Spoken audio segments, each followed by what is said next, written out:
All right, go on. Oh, man, your sweet tooth again. You're on. Good evening, everyone. Welcome to the regular council meeting for Tuesday, January 3rd, 2023. It is now 6:38. We're going to go ahead and call the meeting to order. Teresa? Mayor Don Bonner. Here. John Merriman. Here. Sharon Hendren. Here. Charlie Campbell. Here. Nicole Shook. Here. Bob Orsini. Here. Ryan Green. Here.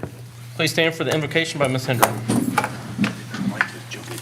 Dear Lord, as we begin a new year, let us give thanks for all we hold dear, our health, family, and friends. We thank you for the gift of life and opportunity to serve the people of the city. Help us to act with character and conviction, and help us to listen with understanding and goodwill.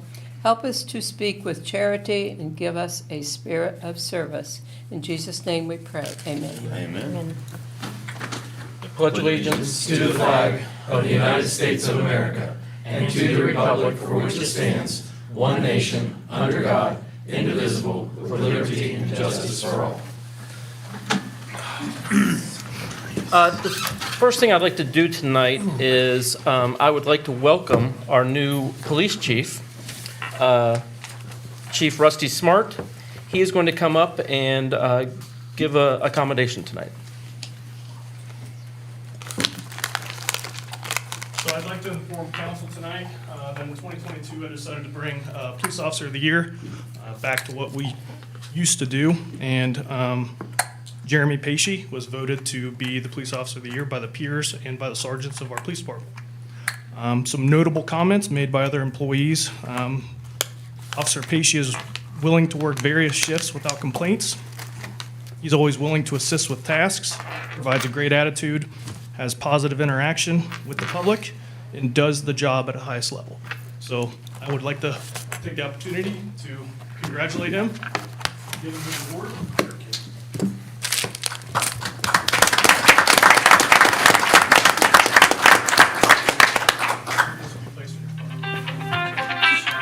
And we'll move so you guys can take We'll pictures. get some pictures with Yeah. him, myself, and the mayor, along with Ms. Chamberlain. Is that okay? We don't Yes. have any area to do that with the clock. No, I only had one question.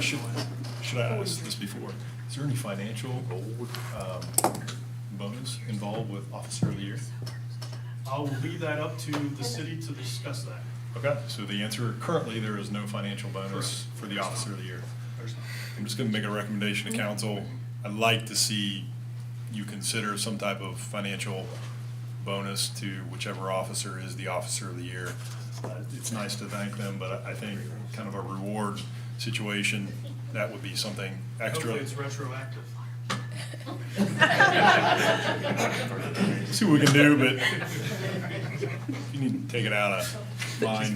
Things are tight. If I need to help out with that. I think it's a great recommendation. Okay. We'll discuss it. We'll bring you in, Chief Smart, to kind of see what your thoughts are and what that looks like. All right, sounds good. Might not be a Someone lot, like to but take our pictures? it's at least a token, so appreciate it. Officer, congratulations. You're part of what makes this town great. Thank you. Teresa, would you mind taking a picture? You take it with your phone.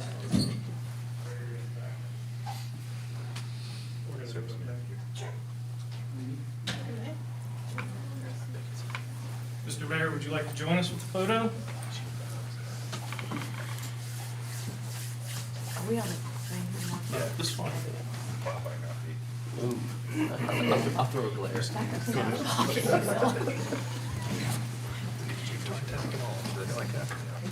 I'll do my best to smile. All right, one more. 1, 2, 3. Good. You want your family up here? Kids want to come up, get a picture with your dad? No. Getting the hell out of the way. You don't want to be in the photo, Charlie? Oh, you don't want me in there, buddy. No? Thank you. You do just fine. And great, congratulations to him. He deserves it. One, 2, 3. You want it this way? Whatever you choose. All right, 1, 2, 3. Do one more. Thank you. Thank you. Congratulations.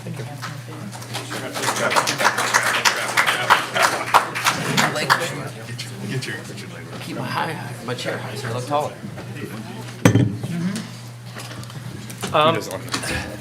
Before we get to citizens' comments on the matters not on the agenda, Mr. Mayor, if I Yes. can make one comment. yes. Hey, kids, be proud of your dad.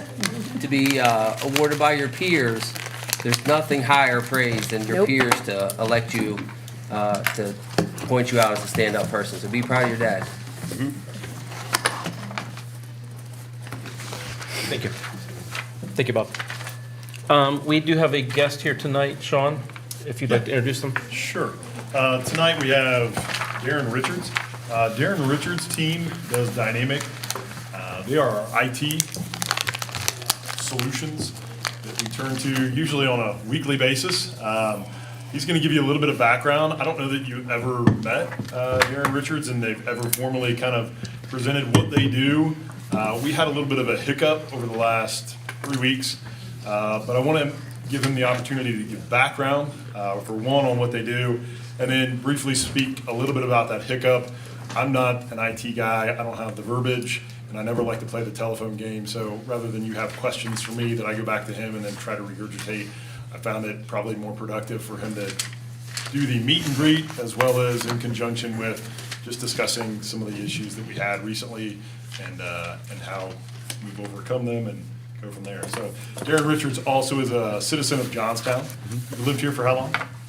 16, 17 years. 16, 17 years. And you took over Dynamic Solutions, or I'm sorry, Dynamic took over the city's IT, how long ago? Probably 8 years ago. 8 years ago. Yeah. Okay. And at that point, I'll quit asking you questions and let you come up with a microphone. I'm not a very good public speaker, so everyone bear with me. Neither are we. So on December 18th, can everybody hear me okay? Good. So on December 18th, actually,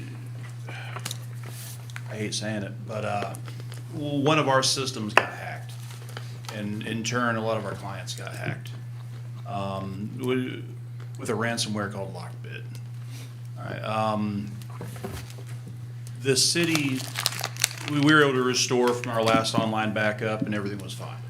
The admin offices. The police department was a little bit different. Chief Haroon had set everything up and told me we were good. So Chief Smart can probably give a little more info on that, but we've got a lot of your stuff back, but I don't know that we have everything. And we're still working on that. But, I mean, in a nutshell, that's what happened. The infected systems are no longer in use. We shut those down right away, once we figured out what was going on. It started up on the 18th, about 3:30 in the morning. I guess if you have questions, yeah, I'll just take questions. So I've been working with DHS and the FBI. And we haven't seen any evidence at this point of any personal information leaving. Okay, I mean, and we've got on video from various tools, like what was going on, and it doesn't appear that anything like that has happened. Okay, it's not just Johnstown. Honestly, I wish it was. But at this time, though, we're not seeing any personal information having left anywhere. The ransoms haven't been paid. They don't need to be paid. I just wanted to kind of let everybody know what's going on and that we've been diligent. I mean, I'm not sure I've hardly slept in the last 2 weeks, but we're definitely working on your behalf. So, questions? Yeah, so I see from what you said that there's no financial outlay either. No, none. Okay, and if we protected from that, I mean, you haven't got everything back in yet, so are we still protected from that, or are we still under that fear? No, you don't have that fear. Okay. Am I correct in saying the reason for the financial ask is to get data back? Yes. But because we backed up our data, we did not need to pay that money to get it back where it had. Well, because you backed up to the cloud, at least the admin offices. PD was a little bit different, but we're slowly getting a lot of this data back. Do we have everything? I'm not gonna lie to you and say that we do. But we've got a lot more than we did a couple weeks ago. Correct. Yeah, and we're continuing to try and find what we can. I understand that Google, Facebook pays hackers lots of money to try to hack into their system, offers rewards to try to find the weak spots in their systems. I also realize that no system is unbeatable because of how things advance and how people advance. Are you guys putting in any new steps to try to lessen our chances of this happening again? To be honest with you right now, other than shutting down the offending system, I don't know what more we could do. We've got two-factor authentication and everything. And I'm sure I'll get more information about that, because like I said, I've been working really closely with DHS and FBI on this. And once I have that, I'll let you know. Okay. I'm not sure what else could be done while still being usable. And to help maybe Darren out here is, the reason that we didn't have to pay any ransom is because we had all the information backed up. That was part of your processes and procedures, that we went to a cloud backup-based system. And whenever he mentioned, the police department being a little bit different, I don't know the background there, but apparently, and correct me if I'm going wrong, there was a recommendation to them go cloud-based, but there's concerns that they not be cloud-based per the prior chief. And so obviously, Dynamic was not going to force something that was not desired. And so unfortunately, that's where that landed. Is that accurate, Chief Smart? If you can- My understanding, there was no backup request ever made with Dynamic, and that's what left the police department having issues. The admin side was backed up. Yeah, the chief and I had spoken about it.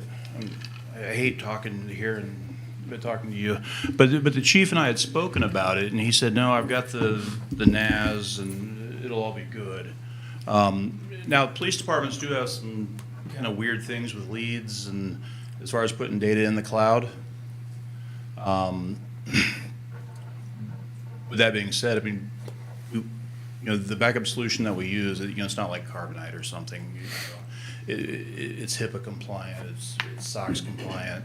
I don't see why it wouldn't work with the police department.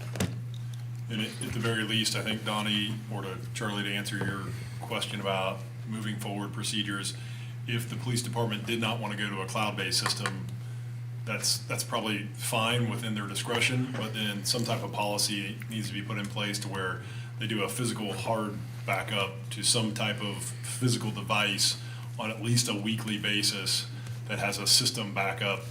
Now you're saying no. No, it needs to be more aggressive than that. Okay. Continue on. I'm trying to lead the conversation, so take it off wherever you need. So really, I mean, if you couldn't back up to the cloud, then what we should be doing is rotating media every day. I'm going to. Yeah, and we can work that out. Okay. Because we had local backups, to a USB drive, they got encrypted. Okay. Yeah.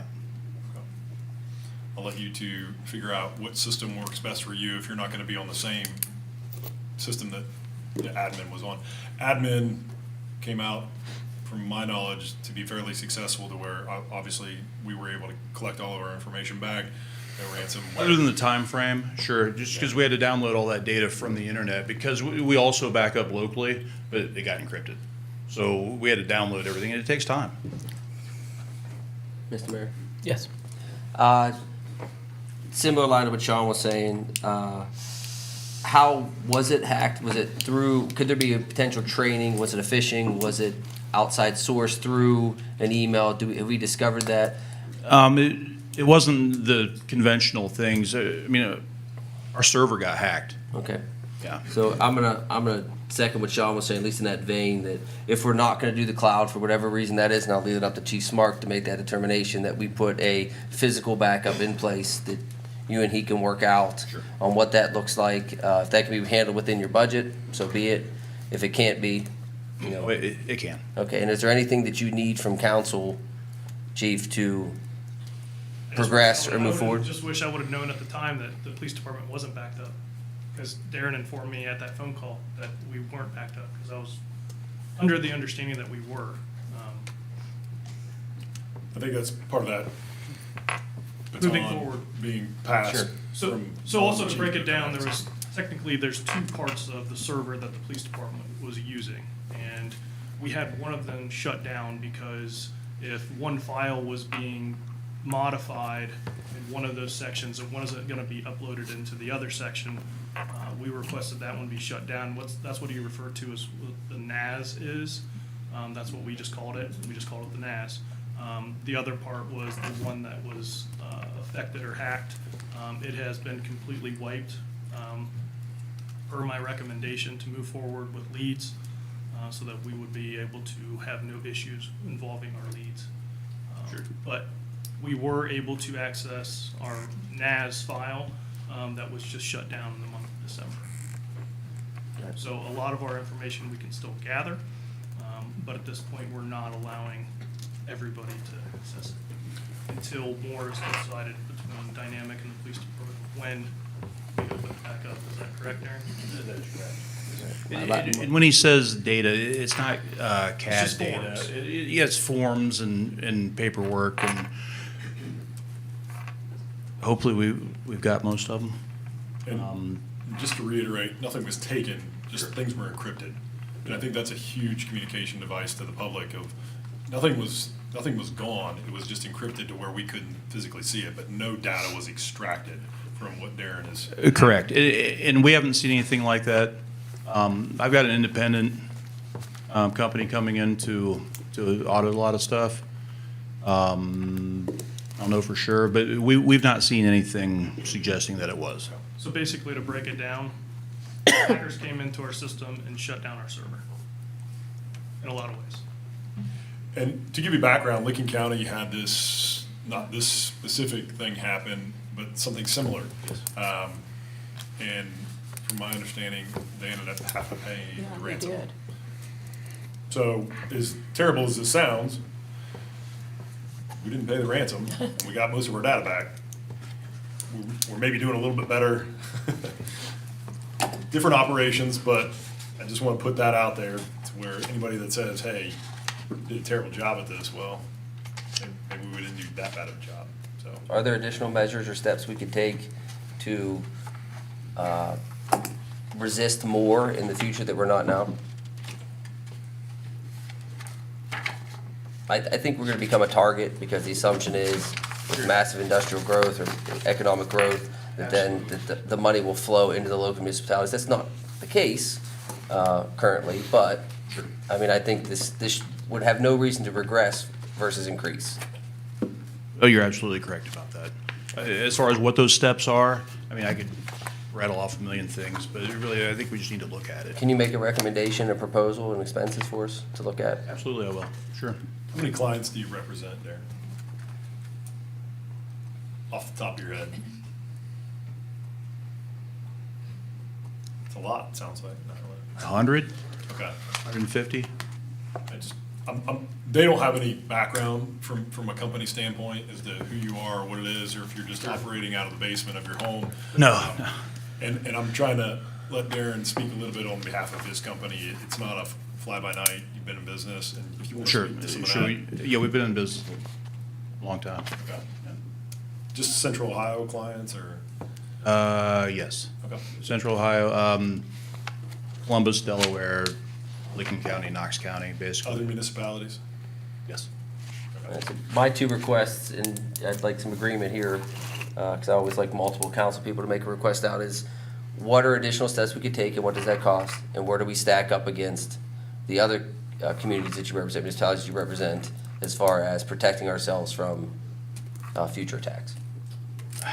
You don't have to answer that now, just something that, As far as where you stack up, you stack up right there with them. You've got two-factor authentication for your computers. We've got all this stuff in place. You know, the really unfortunate thing here is that it happened for my stuff. I mean, my server got hacked. It's unbelievable. Any other questions? what point will you be back to 100% as far as the ability to do your work with your server being attacked as well? Well, Are that there server's tools on- gone. Okay, but are there tools on there that you need to provide the services that No. you, okay. No, that's been replaced, and we're at 100% other than, we still got some restores to do, not a lot, but when it all happened, I'll be honest, it was about 60 servers that we restored in a couple days. So are we as protected as we were before the attack? Well, more because. More so? Yeah. Very good. The biggest thing with the police department right now is our body cam services are not actually being able to be downloaded right now. It's only the hard drive within that actual body cam that is, things are being stored on. We're working with our vendor right now along with Dynamic. One of his employees was here today to try to fix that. But I just want to let council know that our body cams are becoming a problem. They're gonna start getting to the point where they're gonna be at their max capacity on their hard drive.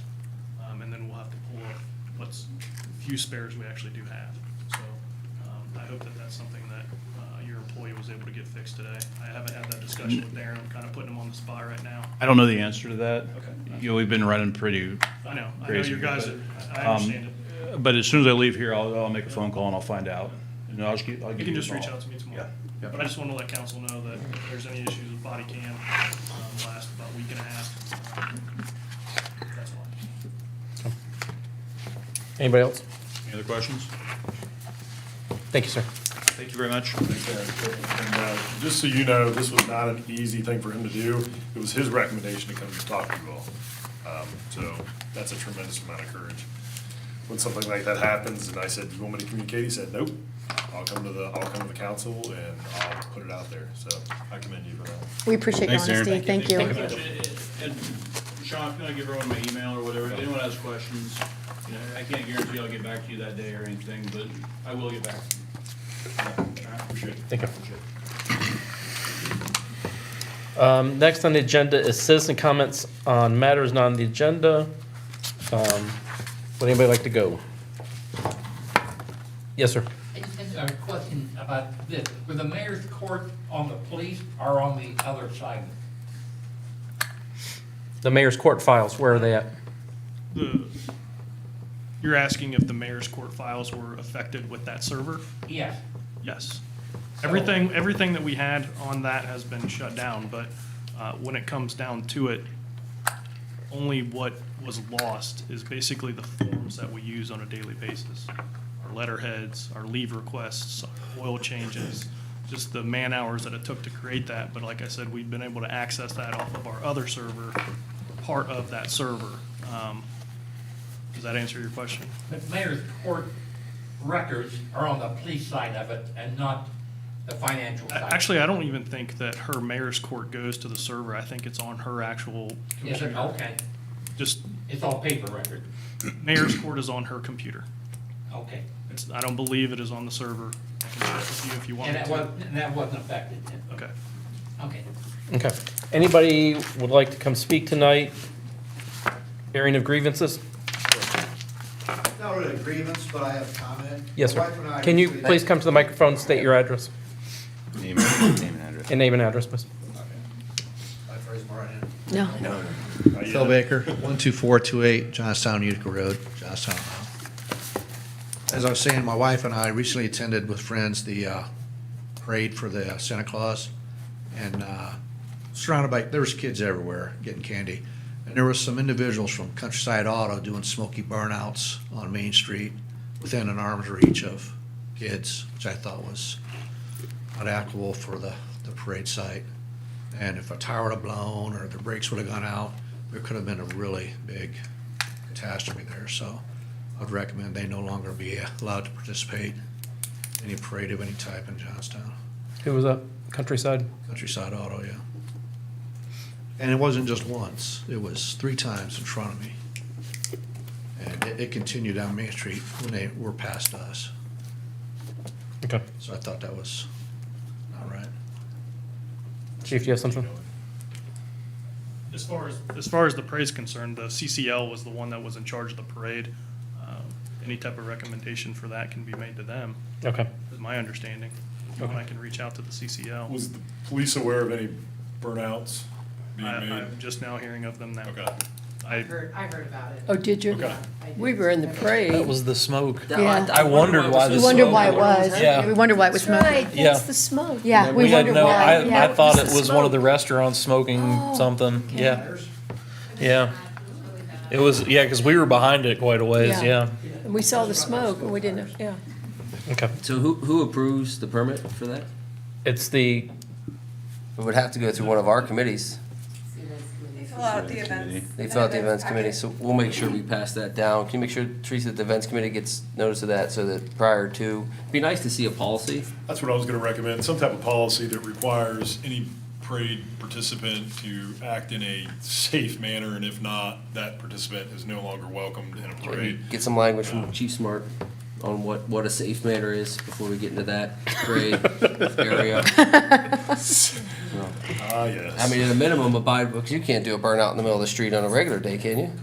Abide by the laws, just because we're going slow. All right. okay. I think that can be quickly remedied. Could that go before events committee? Yeah, sir, I can reach out to Sorry, the Teresa. CCL. I have a working relationship with them. I can email them and speak with them. Well, and we probably need to have something on our policy side of it for an approval. Let's see what they put out, and then we'll. Also with the permit, it would Formalize. be myself and I believe the city manager signs that as well. We would just- Yeah, police, fire, and manager. And we would be able to make a recommendation. Okay. Thank you again, sir. Thank you. Anyone else tonight?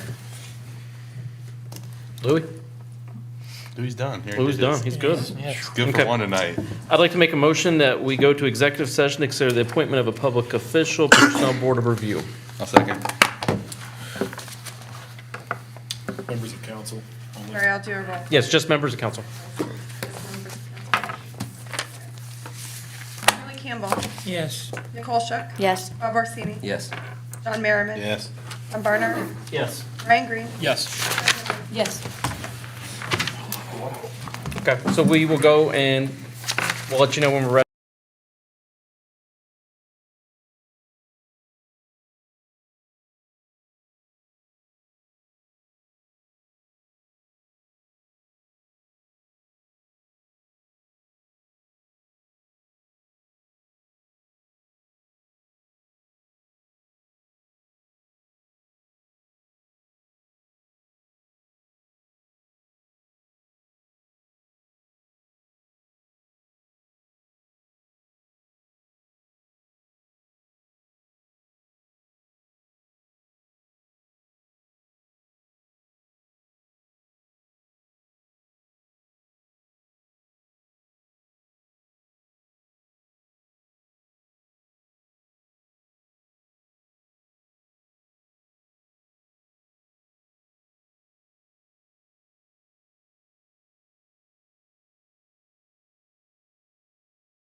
Can I get a motion to return to regular session?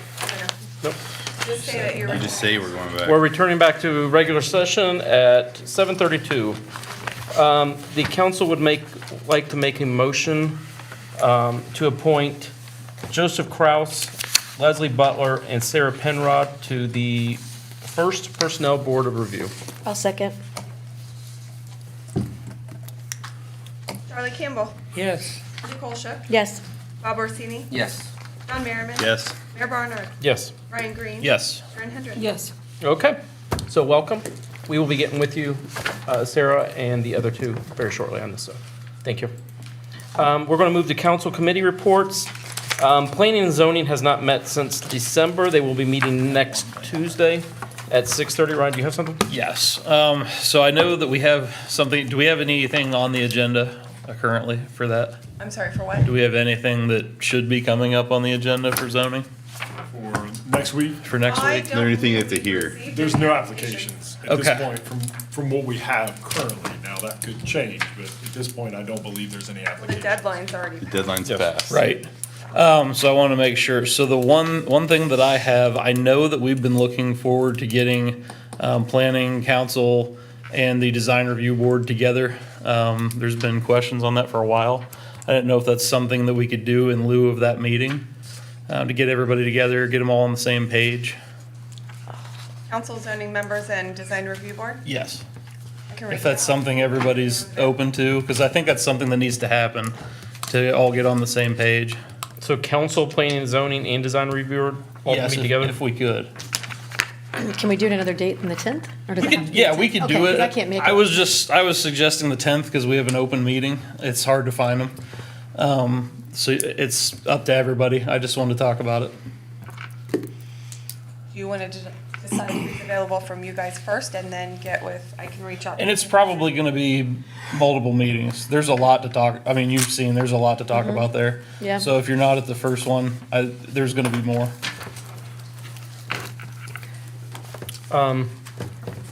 Let's go ahead and shoot. Who on the council? Charlie, could you make the 10th? Yes. Nicole, no? Bob? Let me check. Brian? Yeah. He has Sharon? to be there. I'm not sure I can be here. I forget my Slaughter to be schedule. there. So we could have at least 1, 2, 3, 4 council members there? Yeah, and we'll reach out to I think I can do it. What time, daytime or evening? Evening. evening. So design review meets before that, right? So they're meeting that day already, so they'll already be there. Zoning should have that day available, so, but let's check with everybody just to make sure. Yeah, design review board will have the application they've been working on, so they'll be here. Okay. And zoning is here, and then however many council people. So let's shoot for, say, like 6 PM, 6:30? It's scheduled, well, design review board goes sometimes up till 6:30, so Just do 6:30. planning and 6:30. zoning is scheduled for 6:30. Okay, let's shoot for 6:30 then. Okay, great. Design review boards met 12/13. Next meeting is next Tuesday at 5 PM. Safety and service met tonight. Their next meeting is November 7th at 5 PM. Would you like to go over what you guys covered? There's a lot there. The highlight was we discussed a lot of road projects. It's a lot of it we've already talked about here and other committees. There's a lot more answers we need before we make any real decisions, so. Okay. Finance is meeting on the 17th, so in 2 weeks at 5 PM. That will be an action-packed meeting.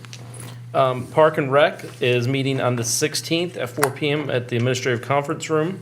I do want to say something about Park and Recs. It's kind of like Park and Recs. I talked to Terry Fetters today, and they had a court date. It was supposed to be today for Miles' estate, and it was delayed, and she's happy that it was delayed. Maybe you know a little bit about it, you, Sean? Yeah, I can try to fill in maybe some of the blanks. There was a status hearing today. The joint attorney that we have representing the city, the school, and the joint Park and Rec district was in attendance. Phil Wagner was down there as well. He's kind of the lead person as far as non-attorney appointee, he was not allowed to go in. So he had to sit in the hallway like he was in trouble. And so status hearing went well overall. I think they're gonna do maybe one more status hearing, and then after that, they'll come to some type of conclusion. Possibly. There's not a lot of guarantees whenever you're dealing with the court system at this point, but things are progressing, we feel, in a positive nature. Our two groups, and what I mean by two groups, get you caught up here. Greater Park and Rec District, School District, and the City of Johnstown kind of formed a coalition. So that's one group. Then you have Leaking Park District, which we've been in communication as well. And so those two groups have been interacting in tandem to try to come to some type of an agreement that works for all parties involved. I think at this point, we're making great progress. Nothing has been detailed, finite, laid out in stone. We're just agreeing that we're going to be partners as much as we can be. And so that's kind of where we're at. So we presented a united front today in that to the status hearing at the court. And they took the information, they received it, they gave some recommendations. Whenever we come back the next time, we'll get together as a group, act accordingly on those recommendations, and I'll give you up to date. I try to dance delicately because some of this is attorney-client information, so that's my hesitation or the slowness in which I deliver some of the message. But yeah, there was a hearing today, overall went okay. If anything from this, there is a great relationship between the schools and the city of Johnstown now. Yep, that is one positive, whether win, lose, or draw on this, that partnership there is getting stronger, which needs to exist. The events committee will meet on the 19th at 5:30 PM in council chambers. That is all for the council committee reports. We do need to get a meeting set up for the rules committee, Bob. Yep. So if we can get with Teresa on setting a date for that. Next on the agenda is the director reports. We're doing something different with our director reports. We have 3 individuals who are directors of each of water, sewer, and street, and we've asked them to come give their reports. First is water. Mr. Nichols, is he here? I will jump into Okay. that. Terry was not feeling well at work today. Okay. And, he works from 6 to 2, so he went home and he sent me an email, just said he was gonna be unable to attend, so I Okay. can give you that report if you'd like. Yes, go ahead. I'm just gonna hit the highlights here. For the month of December, we produced over 18 million gallons. And I will say during what we'll call the big freeze, our automated alert meters did their job. We got a number of calls of leaks that happened after and during the freeze. The biggest one was actually the school. The meters there sent us alert. They were losing up to 1,800 gallons an hour. There were 3 broken lines in there, 2 in the food service building and 1 in the stadium. So with that alert system, we were able to get in there and get them shut off instead of waiting the 30 days. We've also had a couple residents, people in Florida, their lines froze, the alert system gave us a call again, and Teresa was able to get a hold of them. We shut the water off outside the house. So that investment is working well for the community as well as us. Jump down to number 4. It's time, we've got to get our lab analysts recertified. So that's going to be happening in probably before April. We don't have the appointment date yet, but we've got all the paperwork filled out and submitted to do that work. And the last item I'm going to talk about here is item number 8. AEP, we're on a program with them. They gave us a call, and due to the grid being under extreme load due to the cold weather, they asked us to take our 2 plants off the grid and go on generator power, which I made the mayor aware that we were doing that. Thankfully, we only had to do it for the 1 day, and because they were thinking up to 3 days possibly. So we did work with AEP on coming off the grid. The next page. have Real a quick, question on that, I yeah. do. I'm sorry. Go ahead, Nick. Go ahead. Go ahead, you go first.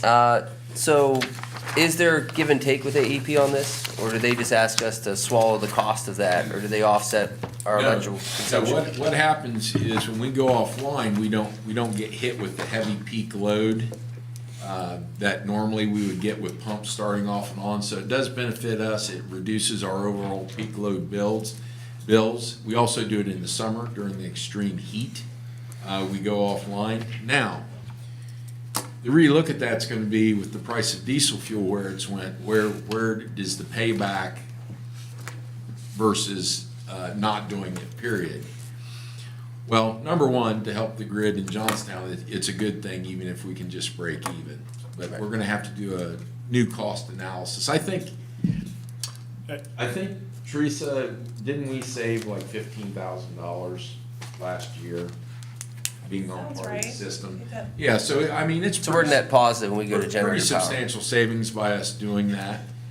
Typically, there's from my background, and I can further dig into this, from the financial side of it, from my understanding, there is an agreement with AEP that our electric comes at a little bit of a reduced cost per kilowatt hour because we are willing to participate in this program.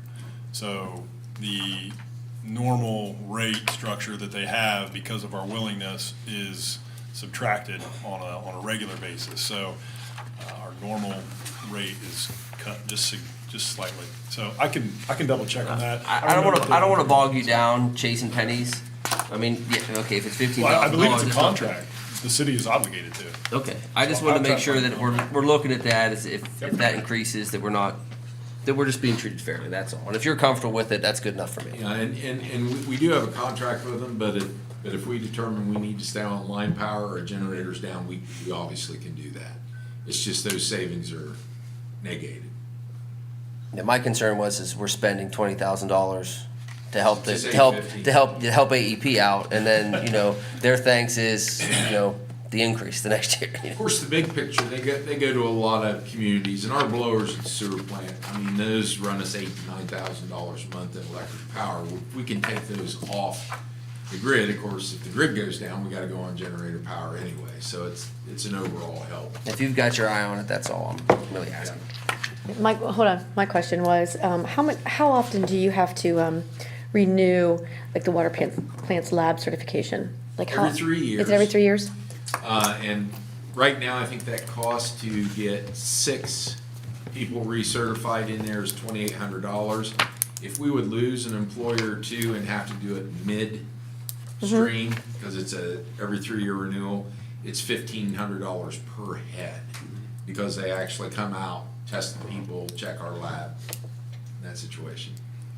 And everybody has to go through this, correct? That works there? Well, we need to have one guy for each shift Each and shift, cover okay. 7 days a week. Not everyone has to be lab certified, but it's $2,800 to certify Sure. up to 6 operators, so we might as well have 6 people do it. Got it. Thanks. I was just Now, curious. if we have other people working at other times, are they covered under, I know like with a commercial sprayer's license and different things like that, I know from spraying lawns, if you have a license in there, there can be people working under that. There are things, No. you can do. No, No, so, okay. to run the lab, anybody can run the test, but to go on the EPA reports, you have to be the be certified on the- okay. individual to do it. So, Okay. now just for monitoring or personal monitoring, a guy could go run an alkalinity test, but that's If not- you're testing, you have to be certified, but if you're just working in the plant on the operations. Yeah, I mean, he Yeah. can run a test, but if it's gonna go on the Yeah. EPA reports, you have to be lab certified. Okay.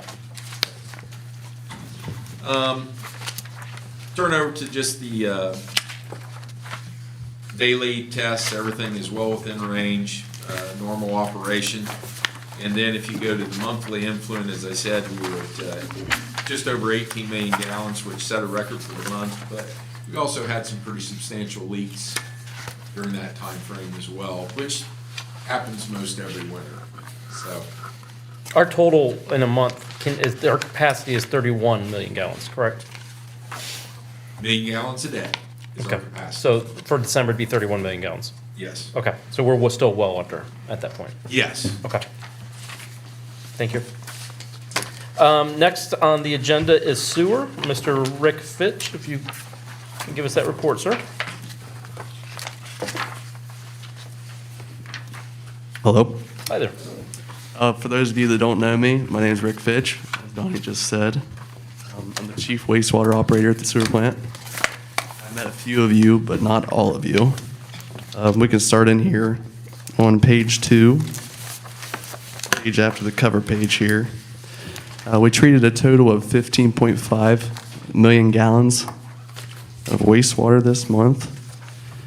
And under our plant efficiency charts, I did add a text box at the bottom right of each chart, and this just shows our effluent discharge limitations. And I pull these right off of our EPA permit. So these are the limits that we have to stay under during our testing for the month. And so if you see for the month of December, we have an average of 0.7 milligrams per liter ammonia, which is well below the 2.6 limit there. Apologize, I'm just getting over a cold, so my voice is a little hoarse. You good? Moving on, suspended solids, BOD removal is great for the month. We're well within the ranges there. We have good removal. Next page, under work highlights, we pressed a total of a little over 600,000 gallons. We only had a couple sewer inspections. They kind of slow down in the winter. And then routine equipment maintenance, I kind of just throw that in there. It's kind of a broad term. This is checking oil changes, replacing belts, gearbox work, just replacing electrical components around the plant, lift stations. So that contains a lot of those smaller repair items. And then if we have any more major repairs, I like to throw that in there with a couple pictures. So if you see there's reports and there's no pictures or anything, that means everything's running good, which is great news. We had to install a new lower housing on our grit classifier, and you can see that in the upper picture there.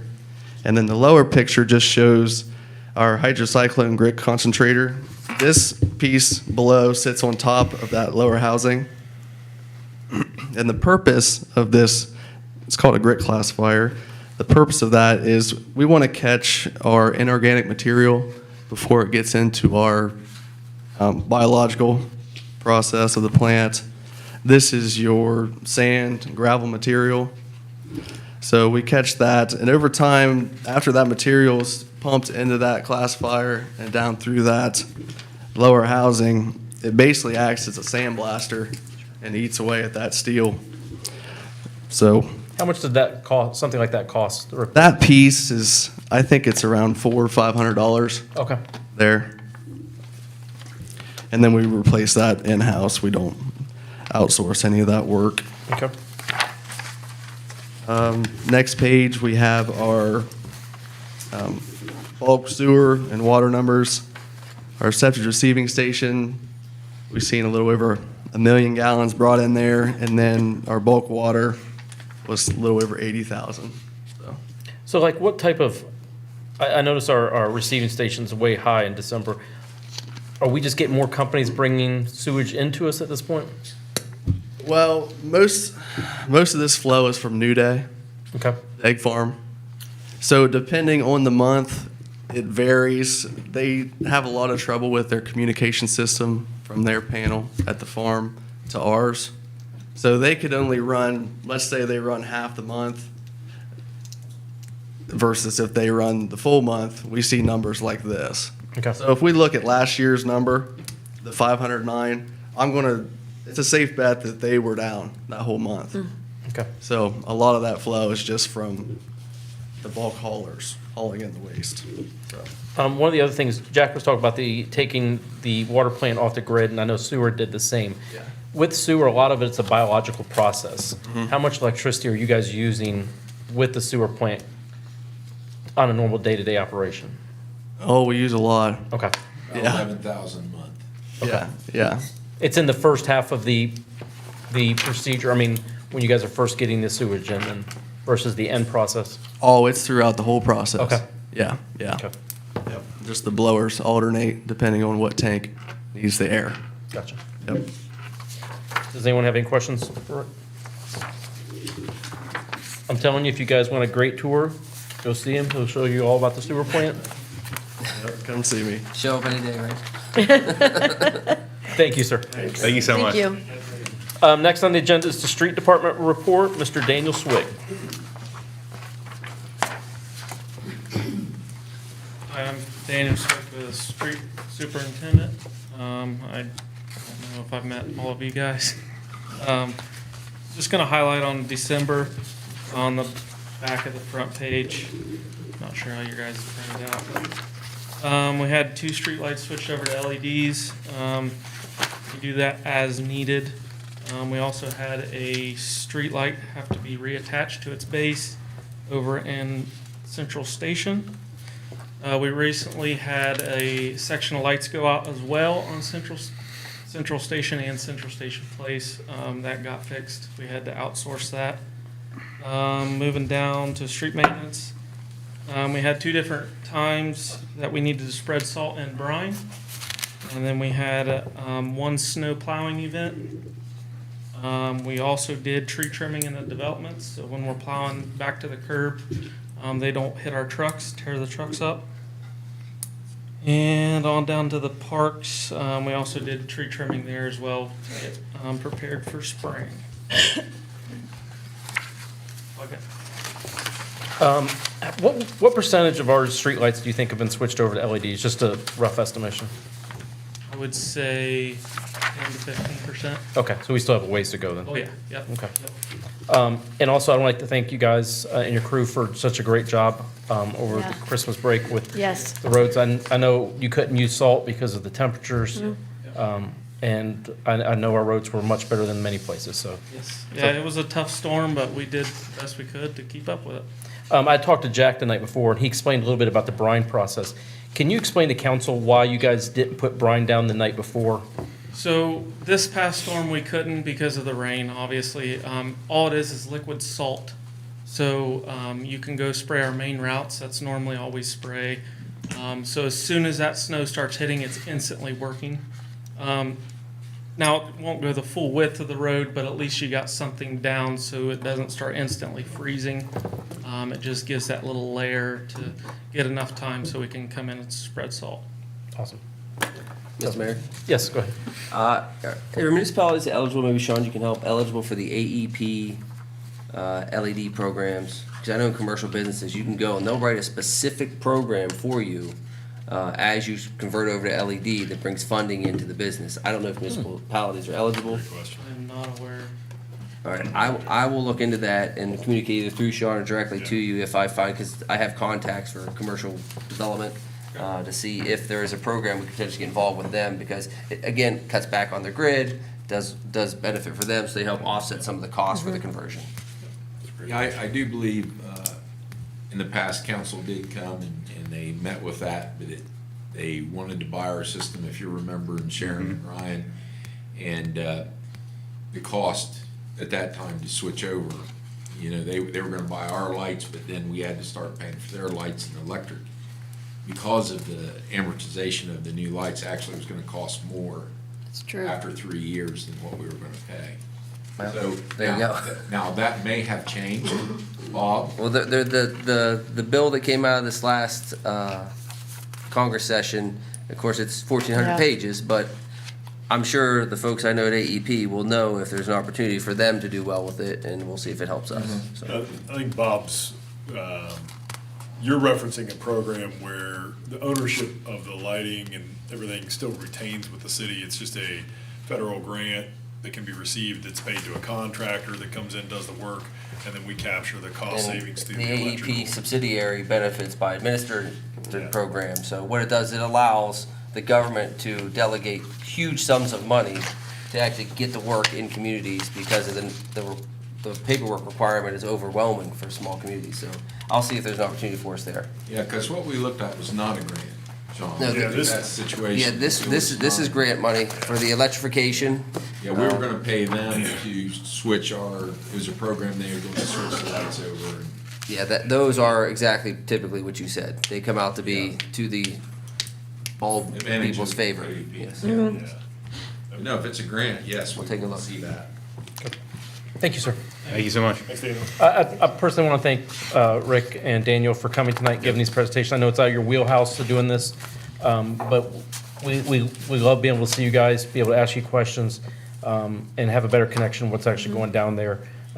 Jack does a great job overseeing all of it, but we wanted to get more time with you guys, so thank you very much. Yes, Louis? Since they were here, I don't know which one of them went Hammett, but probably Jack. I stopped at the trailhead here before the storm, and the restroom up there was trashed. I stopped this guy on the street truck, and he said they'd take care of it. But what's the frequency, how often does that place get trashed, the restroom get trashed, Jack? Well, how often does it get trashed? Pretty often. Now, they clean it weekly. Dan, is that fair to say? We go in, they clean everything up, they check on it weekly. Because there was feces spread around inside. I like that. It was terrible. And obviously, in between the weekly checks, if somebody calls us and says there's a problem, I don't know why people would do that or why they want to do that, but it happens more often than it should. Typically more in the summer though. Usually it's a little cold during the winter, they don't go in there and do that kind of stuff. Okay. I don't know if there's any way you can reduce that or not. Well, we talked about locking it at dark, or, because we think most of those things happen in the evening, but in the summer, dark comes pretty late, and the park is used, that Trailhead Park is used very late in the evening. We don't have staff here unless the police officers went through and shut it. I see an officer through my neighborhood at least once a day, and that's just when I catch them. I'm sure they're more than that. Or we're rolling by there, I would assume. And it's just when they see you coming, they stop, and then when you drive away, they start again. Whatever employee has to clean that, that's not a fun job. No. Yes, sir. I have a question for the sewer guy. Since the numbers are so much lower than what's allowed, is that because we're using too much chemicals? Could we lower the chemicals we're using maybe to save some money? As far as the number of Treating your numbers. There's no chemicals. There's no chemicals. Yeah, we're not adding any chemicals. So you're just doing it that good a It's all job? biological. It's all Okay. done by bacteria. Yes. Rinnex? No. I like the way you're thinking, because I was thinking the same thing. Is there a possible money savings by getting closer to the thresholds? But I did happen to know that there isn't chemicals in the sewer. Well, the other thing is your permit in the winter, because your bugs are much less active, is higher. So where we run into some trouble running up against the permit is generally in the summertime, spring, summer. Winter, generally it's not, so they loosen up their permit a little bit. So you see this gap we have now is a little more than what you would see in the summer. Would you say that's correct, Rick? Yeah, that's correct. Because in the summer, our ammonia runs right on the edge of what our permit is. But in the winter. So to change your practices to try to save money in the winter wouldn't be advantageous because you would have to catch back up. Okay. And again, it is all biological, and we don't add chemicals. Maybe I'm the only one, but it was phenomenal to go see it and see how it works. So, I mean, I thought it was chemicals, but it's all bugs, so. Bugs. It's all bugs. Bugs. Bugs. Good bugs and bad bugs. So the Need 'em mayor's a both. Discovery Plus subscriber. I'm a Discovery Plus subscriber. It was great. If he wasn't, he is now. So, next is the Service Director's Report. Mr. Liggett. Yes, I'll jump in here and move through it. I just want to give you an update on our projects. The water tower project, I just got actually an update this afternoon. They're hoping that all the equipment will be installed by January 23rd. And after that, we have to fill the tower, make sure it's disinfected properly. And so that'll require 2 bacteria tests. So when I said we'll be in operation by February, I'd like to say we'd be in operation by the end of February, because it's going to take them a little longer to get the equipment installed than what I thought. Did that piece come in? The part you're waiting for Yeah, come in? the part is to be delivered January 11th. So Okay. it's at the supply house, and it's supposed to be delivered to us the 11th, then 2 weeks to install, and we'll go, again, the 23rd is, they say, their estimated date for completion. Then the tower fill will start. It'll be filled with chlorinated water to disinfect it, and then that chlorine will dissipate, then we'll be ready to put it on the system. And how much more does that water, how much? 500,000 gallons. 500,000 gallons? Yeah, our current tower is a 1 million gallon tower, that's a 500,000 gallon tower. Then once that goes into operation and we know it's gonna work well, then we can set up a schedule, because we've been waiting to put new coatings on the inside of our existing tower. So I'll make an appointment with them, get it set up to get that work done this coming year. Excuse me. Water plant expansion, spoke with Egan's and Jacobs about the next step. Egan's gonna get a hold of the EPA. When they did the original re-rating of our wells, that was pre-Intel, and we only needed to go to 700 gallons a minute, so they got approval to re-rate our existing wells at 700 gallons a minute. That now has to be upgraded to 900 gallons a minute to go with the 2 million gallon expansion. I've talked with Sean about this on a number of occasions to get full approval from the EPA to move ahead with our 2 million gallon expansion. We need to actually get J4. We have 3 wells, J1, J2, J3. We will need J4 drilled and tested to make sure it can deliver the 900 gallons a minute. So I gave those numbers to Sean. I think he's going to get with the Finance Committee, or are you going to discuss it tonight? We can touch on it tonight just because of the speed in which I think a decision needs to be made. I'll bring it up probably at the end. Yeah. It's not rocket science, in my opinion, but I just want to. But I'm just putting that punch in there that we do need to discuss this sooner than later to get J4 at least tested, drilled and tested. Number 3, the aquifer study from J1 has been completed. Not as good as we hoped. It looks like that the 350 to 400 gallons a minute that we're pulling out of J1, which is the upper aquifer, we have 3 layers in there. This is the upper aquifer, around 140 to 160 feet. Cannot pull any more water out of that. It would exceed the safe yield of that aquifer. So a little disappointing, but we do have the results, so we know where we need to move forward from there. Wastewater plant upgrade, item number 4, we're still waiting on the results from the stream study, same as I reported last month. Again, that should be February or March. We should have the results for that. Number 5, the Rolling Meadows project should start sewer lining in the next couple weeks, so that's good. Keep that project moving with the ARPA funds. Item number 6, the East Jersey project. The 6-inch water line, which goes from Casson down to Track Street, has been installed. It has been pressure tested and passed. It has been bacteria tested and passed. So my anticipation was this week that Law Excavation will be coming in and start tying the houses in on that lower section.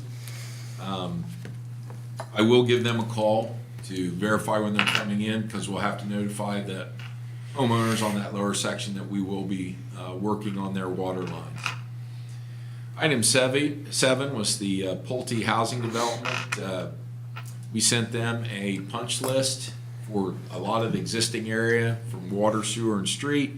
Haven't heard no response on that to this date. Item 8, CAP grant application. I filled out a grant application for $1,000 on behalf of the street department, and we were awarded that grant, and we purchased 3 new pedestrian crossing signs for South Main Street at the crosswalks, the 3 crosswalks up there. So we have them in, but I'm not going to put them out till spring because snow plows are very hard on them. And they won't look new very long. So we've got them in, we've got the grant to pay for it, And so that's all good. Last item, number 9, we've been discussing the Leafy Dale no parking signs. I gave Rhonda a call, talked with a representative, Rich Connie. They have agreed to buy the new poles and move the signs for us at no cost, but they said it would be sometime. I talked to him about late December. He said it would be after the first of the year, so I'll get back with him and get a schedule, but we aren't gonna have to buy the poles and they will move them and set them, so.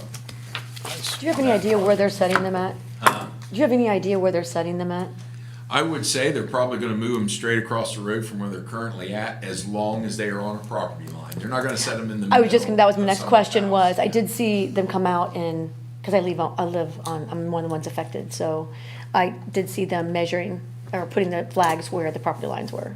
And I was Okay. wondering if that's what they were doing. Yeah, and I would say that's, you know, we generally try not to put signs in the center of a house or next to a driveway. We try to put them on the property line. That's good. So, now I don't know if that is what they're out there for, because I would have thought, Rich would have called me and told me they were doing Well, the work. no, it was actually somebody from, there was somebody marketing it from Johnson, the Well, then city. there must have been an oops locate. Was there? Do you know who that Yep. was for? That was for those signs. That's what I thought. Okay, Yeah. all right, so they're getting. Because everything was marked on the, every mark, every white flag was on a property line. That was marked there, so. Okay, so that, any questions on any of that? Looking at number 8, do I see that you're gonna move the grant writing for us for now? Yes. Because that'd be great. Very simple grant, easy to fill out, and we were very good to get it. So if you could keep honing your skills, and that way you can get us bigger ones. We'll see. Keep trying. The next one would Thank be you, sir. grand, that'd be awesome. Mr. Mayor? Yes. Question. So as we develop and get more capacity for water, I mean, obviously there's the cleaning and lining of the old tower. Yes. But do we have a plan for, because we're running about 75% on our worst month of capacity, production versus output. Is there a plan for that water? And the only reason I ask is, I guess we're going to need it, but I'm always looking for opportunities to extend windows of time to control costs. Is there a potential for that in any of the activity with this, or is it all wrapped up into the plant grant loan process that's already in place? If I understand your question, of course, the final construction loan is not set. We are working on the design loan right now. And without saying too much, the expansion of the property to our west is gonna take a lot of that capacity. Okay, so there's reasonable expectation that that's gonna be used in the short term versus sitting on a water tower. Oh, no, I mean, my expectation is that we hope to have that water available by summer to fall of 2024. Okay, so this is a much longer window than I'm reading into as far as Oh, being no. into full production. Yeah, because we gotta get the design finished, and then we've gotta get, the big problem, I had a meeting today, an hour and a half meeting today with the engineering firm. I mean, some of these items have 20 and 30-week waits for what we're getting. So what we were trying to figure out is, what can we go ahead and build and have sitting, waiting, go ahead and start construction while we're waiting for these items to come in. The reason I ask is in the financial committee, we always look for, let's make our dollar work the best for us today until we get in a position where we have a little more in reserve. Well, I believe timing-wise, and, no one has requested annexation or anything at this point, but timing-wise, we're not gonna have that plant ready to roll until summer or fall. And it would be my assumption that the design engineering loan, instead of paying it, will then be rolled into the construction loan. And then at the end of the construction, that's when payments would start. Or lots of times, it's not for 6 to 12 months after construction is completed. Okay. Sean, do you want to go any deeper into that, or? No, I don't know if I need it deeper. I just wanted to make sure that I was understanding it when we started looking at how we start allocating stuff. We're not really even allocating funding for this yet. This is in preparation, but we have to know what's coming. Yeah, I was trying to understand the question as well, Jack. My question is, at its root, Do we have a with user? the assumption that we're spending money, which was wrong, so that kind of blows the question up from the beginning. Should we slow down the expense for the water because we don't have an immediate need, assuming that it was coming online in the end of February? That's just the tower. So there was a lot of assumptions I was making there that make the question, no. No, and to clarify, just so there's no miscommunication later on of, well, you said this and what really was this. Money is being spent right now. We have probably $1 million into the, close to design. Well, we don't have that much spent at that time. We know the design is gonna cost $1.4 million. Right. We're into that to some chunk of change. We have not had a bill come due yet because we're working on a loan to pay for that smaller portion. And then once we get to the full-fledged design, that'll be wrapped into another portion of the loan. So I want to clarify so that way you can't say, well, I thought we weren't spending any money. There is money being spent currently. But I am firmly of the belief that we have users ready to go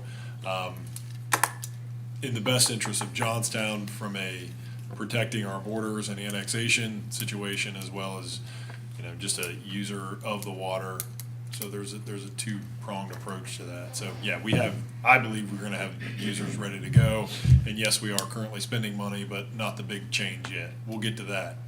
Okay, so That'll be a that big gets to the root. conversation. Are we allocating and spending our dollars to our best advantage currently? And I do agree that the municipalities have to be ahead of development, or else development won't seek you. They're not gonna wait Right. under a promise you're gonna build a water tower. Right. They're gonna move on, so.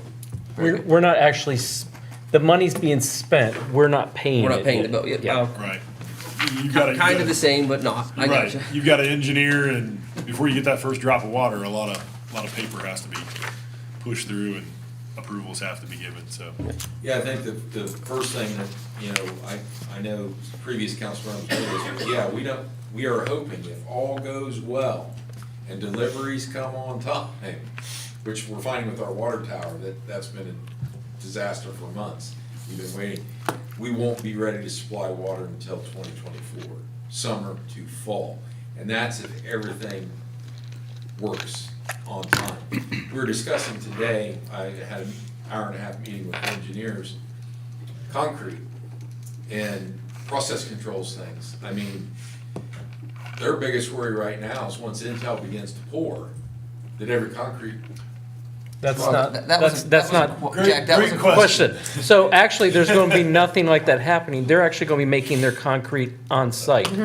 They're gonna have 3 concrete That's places funny. there to make their. There's won't. one of the executives material- quoted, if there's not a cement truck in Ohio working for me. So. But he's not the Has to building come manager. from the other- Oh, Donnie and I did He's just the have a ideas meeting, guy. last week in regards to the concrete question. So there's been a lot of unfounded information, and I know that I was at the same meeting, and I think Gelser. Pat Gelser, he had made a reference jokingly, and so the last time we were doing a site visit, which was what, 2 weeks ago, Donnie? Conversation came up about, existing tents that were being in certain places and what was happening in others. And they pointed to a specific spot and said, this will be where we manufacture our own concrete. And I immediately chimed in that is gonna be a huge relief to a lot of the local contractors, because as Jack just mentioned, that has been a concern of everyone in the area, the amount of concrete they're gonna need. And so they're aware that they're not gonna be able to meet their needs if they're trying to rely on secondary sources. They're gonna take the ball into their own court. They're gonna do their own thing, which is honestly a great relief to everybody else to keep the prices where they need to be. And So we hit raw material. Yeah, the Right, raw and materials the are still product. gonna soak that up. But you're gonna have that in the US, so I think the supply situation is hopefully gonna be better than we Well, the expected. big concern is that all the aggregate and things needed, I knew they were gonna create their own concrete, Right. but all the aggregate and things needed to keep them rolling is not gonna go to the little places, because they're gonna contract to the 3 sites that they're creating their own concrete out at Intel. So getting aggregate to make concrete. Raw material. The raw material is what the engineers are concerned about. No, I would agree with that. You're gonna have. Can we be strategic? Is there positioning? Do we have the funding to do position? There's a lot of questions. This is It'll be no, no, and no. I'll go to next question. Yeah, but Very well, but very what well we're stated. talking about with engineers, if our planning is good and set, we will order that concrete 3 to 5 weeks ahead. We say on this date in a month and a half, we will need 60 yards or, whatever for this base pour.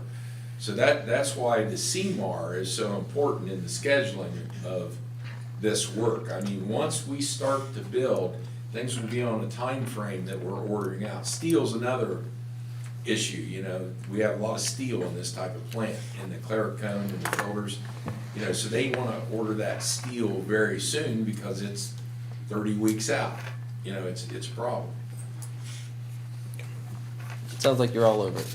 Sure. No, whether Intel was locating here or not, there was gonna be a draw on just the raw materials needed. So whether they located in Kansas, it's gonna put a production and supply and demand issue on whatever product. So I wanna say it's not gonna affect us, but I think it will affect us, but no more than what it would have affected if it was in another Wherever they state. are. So you're gonna have the same demand, same draw from the same producers that are gonna be trying to supply.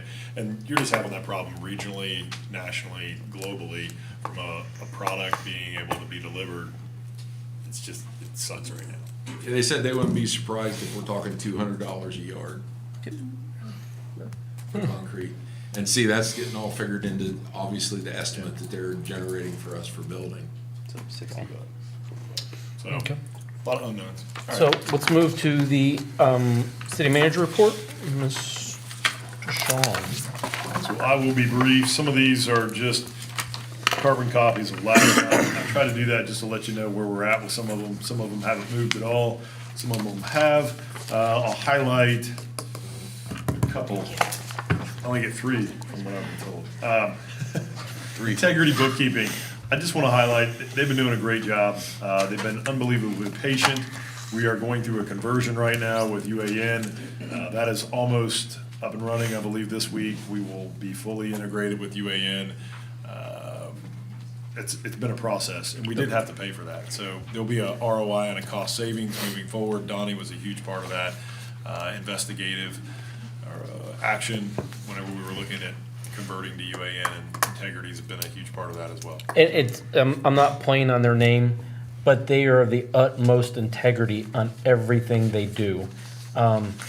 They make sure they're doing it right, and they get frustrated with us at times that they want more from us so that they can do it even better. So there's no question in my mind that they're the best at doing what they're doing, and we're getting a great product from them, so. Yep, absolutely. Number 16, zoning. Touch on these. Tonight, you're going to see GCC 1, GCC 2 revisions. The one I want to highlight is general employment district. I'm going to work on that and get that before the planning and zoning board for their review and recommendation. This is probably something that we're going to have to move a little bit quicker on. So if you have other questions on that, reach out to me later on. Number 19, just another item that I want to bring up. Southwest Licking, the agreement that was made with the county, it's still in effect at this time. It has not been rescinded. Rick Black had made the reference at a meeting that I was at that they were going to rescind it. With review from their law director, that has not happened at this point, and I will let you know as soon as it does. We're going to keep doing what we're doing. We're going to, we're not going to allow this to predicate our decision-making and determine where Johnstown feels that our planning area should or shouldn't be. So that's about it. If you have any other questions on any of it, feel free to reach out to me later on. 22, I'll piggyback off of a little bit of what John had with safety and service. State Route 62 Sportsman's Club, just to answer any questions, that is being navigated. I'm on a fact-finding, gathering information, and this is mostly for anybody that wasn't at that meeting. We'll probably have more information on that whenever I have the opportunity to collect data. The Pulte signalization, after discussing this with safety and service tonight, more than likely what you're going to see in the near future is an installation of a traffic signal there. This is per the request of the city back in 2006, and there has been a performance bond. Well, Pulte wants to perform, and there's going to be a bond renegotiation.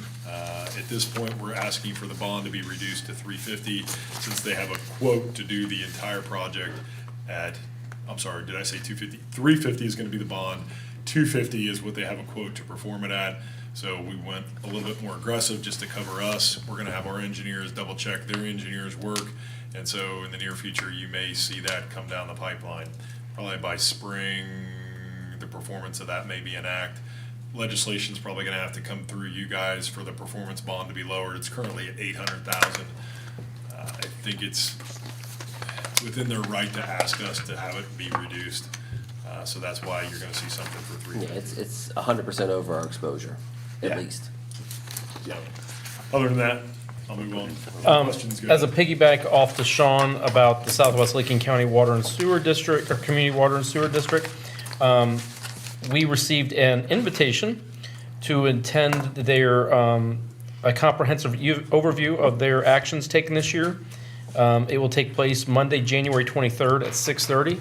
So if any council members would like to attend that, they will not be taking questions at that meeting, but if you would like to ask a question, please submit it to me and we can email it to them, and it'll be up to their discretion if they ask or answer it or not. But again, we need to have representation at this meeting on Monday, January 23rd at 6:30 PM to their appears to be festival of appointing all their good stuff they've done this year. So, You're gonna ask them for their annexation 1. yes. Yes. So I just want to let council know about that. Gold. They did not reappoint one of their current members. That's probably of significance. And I believe that one individual was probably a driver for some of the Southwest Licking territorial expansion. So for whatever that's worth, that person did not get reappointed. And the current administrator, Andrew King, congratulations to him, has been elected into a new position. So I believe in February, he will take that hat and they will be without an administrator. So in our favor, they've got some turnover in-house and gives us an opportunity to keep doing what we're doing, like what Jack just mentioned with our expansion and full steam ahead. Can I One ask you a other question? item, framework, this goes with some of the expansion that's happening in the area. I emailed you all today just a summary of where they're at. Phase 1 has been completed. Feel free to leaf through that, have questions. There is pictures in there of Johnstown, projections from enrollments from schools and all those various other things that Framework has been doing. That is the county plan. That is the county comprehensive plan, not our comprehensive plan. They're doing theirs with input from us. They're starting the stakeholder meetings, and they have started to reach out to the list of stakeholders that was given to them from Johnstown. And overall, it's a great situation where a lot of jurisdictions are coming together to try to see how they can partner in the best way they can. Obviously, they're not always going to agree, but to be coalesced as one is a lot better than standing alone on an island where you have a lot of development happening around you. So I commend Sarah Wallace and the Licking County Foundation, TJ Evans Foundation, and the commissioners for putting this together. So Can I ask a question real quick? Sure. So about the Licking County, the water and Sure. over there, they're not anywhere near their ability to be able to provide water to this area, are they? I would say, and this is just me speaking roughly, but I would say fairly accurately we have a lot better opportunity for speed Okay. in delivering of water and sewer than they do, just based on the proximity of our plants. That was my and the capacity understanding. at which I we're just at. wanted to make sure that Oh, absolutely. they were, they were ways off, be able to provide that kind They're of. ways off, but money cures everything, so. you throw Where enough would their money, you funding, can- where would their funding come from? They're gonna be at the same situation we are at this point, unless they are able to get funding from other outside entities, county, state, Okay. federal. We're gonna probably explore all those options as well. I don't wanna say, success rates are different, so, I don't wanna say they're not gonna get it, cause probability, they cover a larger area. They may matriculate to the front of that list before we do, but we're obviously gonna make a case to where providing water and sewer service to this area, it's going to behoove the residents and the community that we do it, because we can probably do it at a much cheaper rate than what it's gonna take somebody to run water lines from 3 to 4 times the distance and to build plants as they're out on 310 versus in right. our backyard, so. And to answer your question, from their letter, They are in the process of hiring an engineer to conduct strategic plans that focus on preparing for the growth in the 161 area and historic service area respectively. Okay. So they haven't even, I think we're further ahead in our plans than they are, so. Okay, just want to get clear on that, so. Mr. Mayor? Yes. Sean, I'd like to put this on you. Prior to the meeting on the 23rd, any 3 council members that would like to have a conversation to put together, 3's the, if we go to 4, it becomes a quorum, and that way it's not as, if you want to all come, it's fine, just makes it more to do for everyone. But any other 2 that would like to join me, or 3 that would like me to not be involved, I'd like to formalize some written questions to submit, whether they address them or not. I think it's an opportunity for us to express to them our position, our concerns, and our situation ahead of that meeting. So at least, If we can get the questions by the 19th, what, the 19th, fine. If you could schedule something before the 19th, I'd be happy to participate, and anyone else that would too. Okay. We just have to keep the 3 unless you want to have a public hearing, which is fine. I'm not opposed to having a public hearing. It just makes it much more formal of a process for everyone to get involved. I think that's a good idea. My son keeps telling me we should all call all the county commissioners. Well, we should, could, all of us should call them. well, let's continue down that discussion point briefly. Do we want to draft a letter that we all sign off on stating our position Yes. collectively? I think Again, it's a good idea. that's gonna fall back to you, Sean. I know your blotter's open, but, I'll kick that to Teresa. so. that's fine.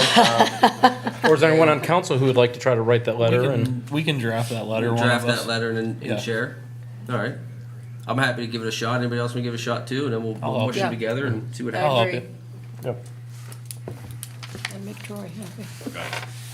And I do have a meeting, or I'm setting up a meeting with one of the commissioners of the Southwest Licking Water. So I'll see if anybody else wants to attend that meeting with me. I'll meet with them, so. And just make sure we note that Johnstown is a large community in a fairly small county. So For sure. they should be aware of their constituents that they represent and know that we would like to be treated fairly. Thank you, Sean, for your presentation, and Jack. Moving on to tabled legislation, ordinance 17-2022. The Finance Committee will be speaking about this at our next meeting on the 17th. So hopefully we'll have something to move on from with that in the very near future. Public hearings of legislation, ordinance 24-2022, an ordinance repealing section 331-44 or .44 of the Traffic Code, Chapter 331 of the City of Johnstown Codified Ordinances. We discussed this at the last meeting. We had our public hearing on that date, or we had the date of introduction on that date. Today is the public hearing and vote on it. This ordinance was repealing the section of the Traffic Code prohibiting left turns on 62 into Bigelow. Yes. Correct? And From Bigelow to 62. from Bigelow into 62 and 62 into Bigelow. Correct. Both. And that was all it was repealing, correct? Yes. Okay. Does council have any discussion on this? Does the community have any discussion on this? I see people turning left all the time, so. They're allowed to now. Signs down. The sign's gone. It's been for like 2 months. The sign's down, we're just repealing that part of our ordinance now, so. Mayor, Yes, sir. does it become a moot point based on the fact they're gonna put a traffic light there? Is that where they're putting the traffic light? I would probably say it strengthens the argument to repeal the no left because You're gonna have a there's the light. potential to have a light If the there. ordinance says no left and you turn, even if there's a turn signal there, you're still in violation of the law. Yeah. So to do our housekeeping, We to your should. point, we definitely need to now, more Yeah. than ever, if there is gonna be a traffic signal there. Okay. Yeah, the Are they gonna widen that so they have like a turn lane, or is it gonna impede traffic? There's a turn lane there. There's a turn lane on 62, but on Bigelow, I do not think they're gonna widen Bigelow to be able to turn left there. There may be No. enough No. space between for a turn lane. I think there is. Stripe it. The I would say most Were you people that able are to- gonna turn left were are you gonna drive able up to to the get an next answer light. from them? Was 'Cause it on that to turn checklist? left there, you're just gonna turn left into a light About if anyways. they were going to put it. If you're gonna make the Make that left, you're gonna go, you're gonna turn left, and then if the light's red, you're gonna get outside of caught. So you might as well just like, went they around got- it. Like returning. To give you It's the more full of the answer, left our coming engineers into are gonna it be that reviewing has that. been illegal turn lane. forever. if Bigelow is here. He just said it's wide enough that. Okay. Are they gonna try to coordinate the Did they lights say they then? were gonna do that? Sean? They are. Yep. They are. They said they were Is that gonna- gonna happen? That is gonna be a request that we're gonna put in with our engineers, that is done on Pulte's dime. Okay, I didn't know if. As far as their preliminary dollar amount that they gave to us, our engineers are gonna check to make sure that that is part of the process. I don't think There so. needs to be some communication between the two lights. So yes. Yeah. Short answer. Okay. Any other conversation on this before we move? Okay. I'd make a motion that we repeal section 331-44 of the traffic code, chapter 331 of the city of the Johnstown Codified Ordinances. I'll second. Nicole Shook, Yes. Bob Orsini, Yes. John Merriman, Yes. Mayor Barnard, Yes. Ryan Green. Yes. Karen Hendricks. Yes. Charlie Kimball. Yes. It passes. Okay, we're moving on. Ordinance 25-2022, and an ordinance amending Chapter 1155 of the City of Johnstown Codified Ordinances. This basically, we had the date of introduction on December 13th, and this is for public hearing to vote. Chapter 1155 of the City of Johnstown Codified Ordinances governs the GCC 1 district in the City of Johnstown. We discussed last time about the additions and deletions from GCC 1. Sean, would you like to take any more on it? Sure. We're not there yet. We're not there yet, hold on. No, no. I'm asking that Sean be recused from discussing because of a conflict of interest and because of ethics. He's a property owner, he's a businessman in this jurisdiction which affects his businesses. So I'm asking that he not discuss that as acting manager. Louis? You want me to not do it too, because I own property in GCC Hold on. 1? Hold on one second, Louis. It doesn't matter what Sean advocates for or against. The council is responsible for the decision. All right. This is a zoning issue which was sent to the planning commission back in June last year, which has never been before the planning commission. There have been several modifications since that time.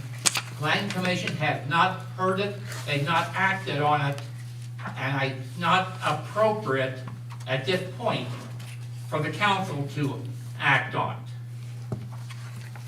So if I read this, I'm not capable of understanding it, making a determination unless the zoning council, or zoning committee comes out and makes a recommendation? Go to your charter on zoning ordinances, it may come to council, council is supposed to refer it to the planning commission, their recommendation, then it comes back to council. Is it required? Nope. Pardon me? Is it required, or is it? Yes, it's not optional, It says in the charter that it's required to go through zoning. yes. Ryan, while we look this up, can you describe this ordinance for us, please? I'm just gonna, for So- the record, I don't believe that to be accurate. It's not required. So the fun part of all this is we've had a lot of lag time since this went to zoning and then it came to us. There's been a lot of lag time in this. It's Now, not in your minutes, not since June of last year. Okay, Lou, you made your point, hold on. right, so there has been a lot of lag time in this. Now, we have changed it. After this comes from zoning, council is allowed to make amendments because we talked about this last time. Well, Yes, yes. we talked about this at the last meeting. We talked about this. Yeah. Council is allowed to make amendments. Yes, explain. Now, in the terms of good housekeeping, and you brought this point up too, working with committees and committees being very important, it is nice when we can go back, send things back to committees. Now, the one part of this that did come in, there was an addition that came in after it went through zoning. And Sean had told us about that. There was one, he was upfront about that it came. I wish that would go back to zoning. I'll agree with you on that one. That would be nice. But we are within our rights with council to do this. Well, as Although the zoning chair, would you like to see this go back through zoning? I would have liked to seen that point Well, it hasn't, nothing's go happened back yet. through. I would have liked to see the addition go back through. But like I said, we're within our rights to do Well, this. I'm gonna lean on your recommendation as the chair of the zoning committee, that if you'd like to see this go back through the committee, someone's gonna have to explain to me why a week or two delay, when does Right. zoning meet next, becomes an issue for us to make. No, this like I determination right said, now. we're not gonna have time to do this. In the future, yes, and we're gonna talk about that. We said we're gonna talk about that in In council rules. rules. In the future, yes. This time, no. So what is your recommendation, Ryan, since you're on planning and zoning? I had a couple things to change in here that I was gonna talk about in here, but other than that, We I'm can change them. fine We can moving change them right forward. now. Yeah. For somebody who lives in GCC one, can you guys let me know a couple of the recommendations that you guys are working on? Yeah, there's an extensive list of red lines in here. You probably don't have one. Yeah, I'm sorry, that's why I was asking. We don't have a copy over there, do we? Here, I got it for Public it. document. Yep. Here. Just to clarify, Here, I got it believe for this it. did go through zoning. Yeah, but there was But we changed changes after. post that. There was Sure. there was one addition, and then we had some I want to changes. clarify, this wasn't a blank Nope. document that didn't pass through I hear zoning. you. This It was came out not. of There zoning, was- There was a change made to it. Louis recommending that it should go back through zoning. Ryan says in ideal circumstance, he'd like to see that too. In rules, we're gonna have to figure this out because that will add significant delay to our ability to tweak and move on. So Well, we have to typically, agree as a group what's right. this is a different circumstance because typically you would not have an additional section after it leaves the committee. Did they take that? So you wouldn't have a section added after it leaves the committee, typically. Not that I've seen. And can you describe, just so we're all aware, what additional section was added? That was in what, GCC 2 that was added? I believe so. So that was under, So it wasn't even GCC one then?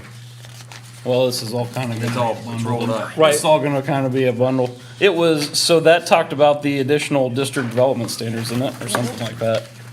Yeah, so the Yeah. addition, That's why I said this time, it's not a huge deal. It's just something that we're gonna correct going forward. I agree in principle and in fact on what you're saying. Yeah, that's why I said, let's move forward with it. Okay, so does council have any comments on any of the additions or deletions in this document? So I had in GCC 1, let me go back to this now. Sorry.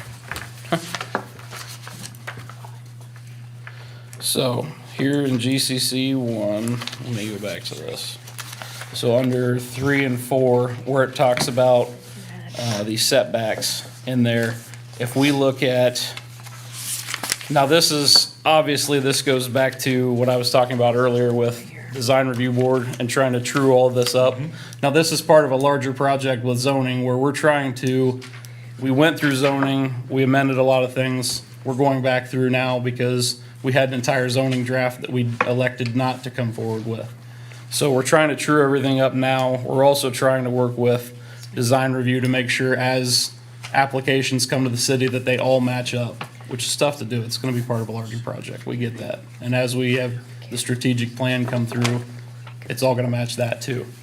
So under number 3, there where it talks about parking areas, Give me a What page. section you're on? Yeah, give me So- a 24, 24, okay. 24, number 3, right after the blue. Didn't we change this last time? Yes, yes. we talked about it last time, and I kind of got another chance since we had all the holidays to kind of go back through some things. Now, like I said, this is up for debate, but, so the parking area, is that on the primary street only? Because I know when we talk about design review and some of the areas, other areas, we're talking about secondary streets. So it says in there, from the street right away, but we don't necessarily say which street it is. Is that a primary or secondary street? Probably gonna be the one that's located next to it. Right. I So, would assume that that's, so that talks about a front If it's- setback, if it's so in- that's a primary street. So that was something that I wanted to talk about. Can you Well, explain it's to me kinda- why that it's- would be a problem? it's kind of two different words. If you're reading it correctly, it says each lot shall have a front setback of not less than 15 feet. Right. Parking areas, completely secondary to the front setback, parking areas shall be at least 15 feet from the street right of way. So I would assume that that means any parking area. Right. I just want to make sure we're clarifying that with everybody. And then, number 4, we have the rear setbacks and the design review. So we talk about 15% of the depth, but not greater than 15 feet in there. Now, we can make this whichever we want, because we've talked about a lot of times, the more stringent document is the one that's gonna prevail when we come to that, but this is the kind of thing that I'm talking about, where we're working together on this to make sure that these all match up. What are you thinking it should be? So, if they're saying in design review that it shouldn't be greater than 15 feet, but it also talks about 15% of the depth, if you're just listing right there, so under number 4, where it talks about rear setbacks of not less than 25 feet, that's where you have conflicting documents. That's what I'm talking about. Which way do you want to go with that? And that's kind of the greater thing that I'm talking about here. We have conflicting documents.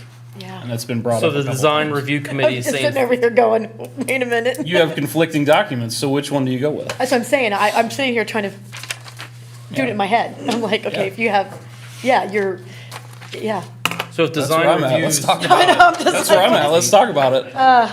Well, so I'm new to the whole design review doc, but from what I've been told, now I could be totally wrong, from the 6 months that I've been here, that this document Oversees it.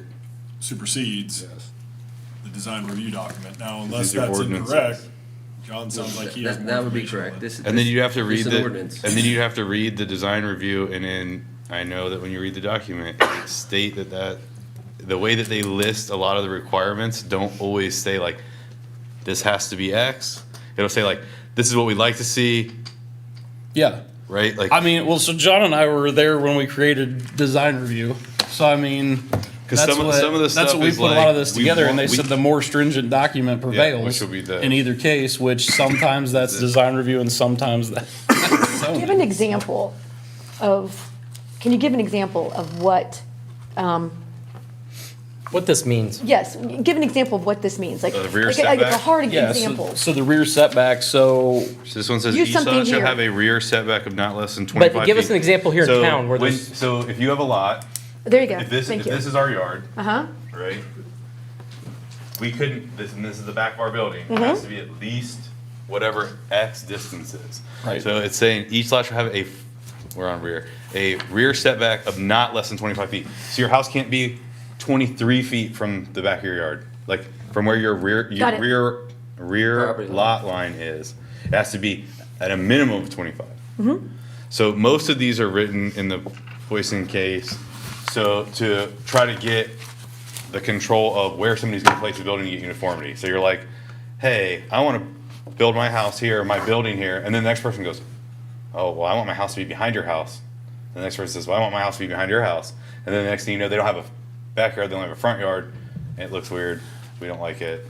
now the interesting thing you have with GCC one in Johnstown Is right? is you have our downtown proper with all the businesses, and then it comes out to Jersey where it's houses. Right. So you have two separate, And you can't technically build houses. two different worlds. I mean, Without it's two variance. different neighborhoods pretty much. So that's But it's still what, included in the same district. you have to be very specific with this, because you have certain buildings that are 90% lot coverage. I mean, of the whole lot, you're 90% of the lot's covered. But So if then that- you come down the street and all of a sudden you're into houses Can we where you're. segue to the conditional use really quickly? These veterinary That's why- offices, et cetera, is this in a house? Or can they come and buy up 3 lots and then build? That's where conditional, or- GCC one really becomes a gray area, and it's I nice didn't know to. that as a resident. So these were here before, and they're not being changed. Yeah. All of your GCC ones were already there. You could put a veterinary office in a house Yeah, that's what I'm asking. if you Yeah. meet all the other requirements. So at your house, if you have to have rear parking that has 30 spots, Right. it wouldn't work. Okay. It wouldn't matter. But technically, somebody could come, a commercial could come and buy up Pat Hollis, Doug Hollis, Andrea Koppel's house. And then combine them. And combine them, yeah. And then they'd have to meet all the requirements to build a building that big, which it wouldn't fit. That's the crazy part of GCC one in Johnstown. You essentially have two neighborhoods, and it's in the same zoning. Now, I don't want to clutter up a council meeting with this. This is the last thing I want to do. That's Should just go what, back to committee. that's what committees are What- for, to why- hash this sort of thing What out. does moving ahead with this today do for us different than moving ahead for it in? Puts it in place 30 days at least faster in case something comes What I through will that. say, yeah, and not to interrupt, but I do know there are a lot of Airbnbs probably not running without us knowing. So in some comfort, I do agree, like, all right, so, you know, I do have concern, but the second question is who's gonna monitor the Airbnbs and the upstairs? There's a lot going on, so just, you know, I know you guys are aware of that, but I just wanna. We're fearful of the Wild Wild West happening Yeah. and want to try to For control sure, it. so I can appreciate. We passed this The real today. question is- This takes effect 30 days. 30 days. Right, so that we passed this today, 60 take, days. yeah, so if you let this go back to zoning, you're every We bit passed of it today, 60 30 to 90 days takes before effect. this goes into We passed effect. it- We replaced So it that's- or 90 changed it. days. Yes, Yeah. that's what the worry is. Yeah. The real case So in that's why I point I said, get that. is they're for gonna- today, I'm fine. In the future, we gotta talk about Do it. you feel that this is the best version right now? Hard to say that with zoning ever, because I'll tell you what, the last It 2 depends on years of what me your- going what your through outlook zoning, on- we what your fix, outlook we is. fix one problem and find 3 more. Yeah. And then you never know which application is gonna come in front of you. So you think you have all the holes figured out, and they bring another one. So that's the fun of zoning. It's why it's really a living Any way you document. can write some, yeah, can you write something in there that is contingent upon It's all gonna get design? changed. It's all, well, a lot of this is gonna get amended. It's all gonna get because- changed. Yeah. Okay. And we've been trying, they've been, longer than we've been involved, they've been trying to amend all this. So, This isn't, and Louis can probably tell you this, a forever changing set of rules. yes. That's a point that I want to bring Yeah. up. There are other changes that have not been made. The current GCC 1 was approved on ordinance 44-2021, which incorporated changes to section, chapter 1155, 1157, 1167, 1169, of which this change should, if this change goes through, should be in those other ordinances also, those other chapters. And it all deals with sleeping on the first floor. So if you allow it, or if you take it out of GCC 1, you're still going to allow it in the other 3 chapters. No, because you can't have transient or hotels in GCC two. I can't hear you. You can't have transient or hotels in GCC two. They're only conditionally permitted in GCC one. Look at GCC 2. It's right here. That's next. It's next. No, you're looking at the changes, at the codified ordinance. If you're looking at the ones that are online, they're not all right. I'm telling She you. blew it up. Also, if you want to go back, it's the whole thing. item I want to look at on the current proposal, there is a typo in it.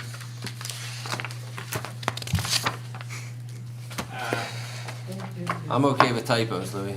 Pardon me? Unless We it's, can- unless we can it's fix that. substantive, Unless it's a I'm number, okay with that. unless it's a Yeah. number. One place it Yeah. says 15 feet, but then it says 40 feet.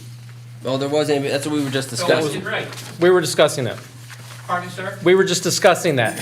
Oh, okay. I can't hear part of what you're saying up there. No, what it says is, the one that says 15 and the one that says 40 are in 2 different spots. You're looking at, 15 is number 3, 40 is in number 4, and it has to do with the 25, and if you read it, it says, "A rear setback shall not be required on structures whose rear wall is fireproof and contains no windows, doors, or other openings, except that a rear setback of 40 feet is always required, should GCC 1 district lots rear abut any residential lot." So they're saying, in this specific case, it's a 40-foot. Are you looking at 115504, item 3? It'd be item 4. 4 and I'm looking at the proposal in the ordinance. Now, I don't have page numbers on here, but lot requirements. Each lot shall have a front setback of not less than 15, then 40 feet. It's scratched, the 40. It was 40 and it got scratched. Oh, okay, on my copy I printed, it doesn't show. They had it at 40, yeah. It was, and it got changed to 15. Other issue that I have with this is in conditional use, and that is, under conditional use, item B, about meeting and according to SR1, it's impossible to meet the requirements of SR1.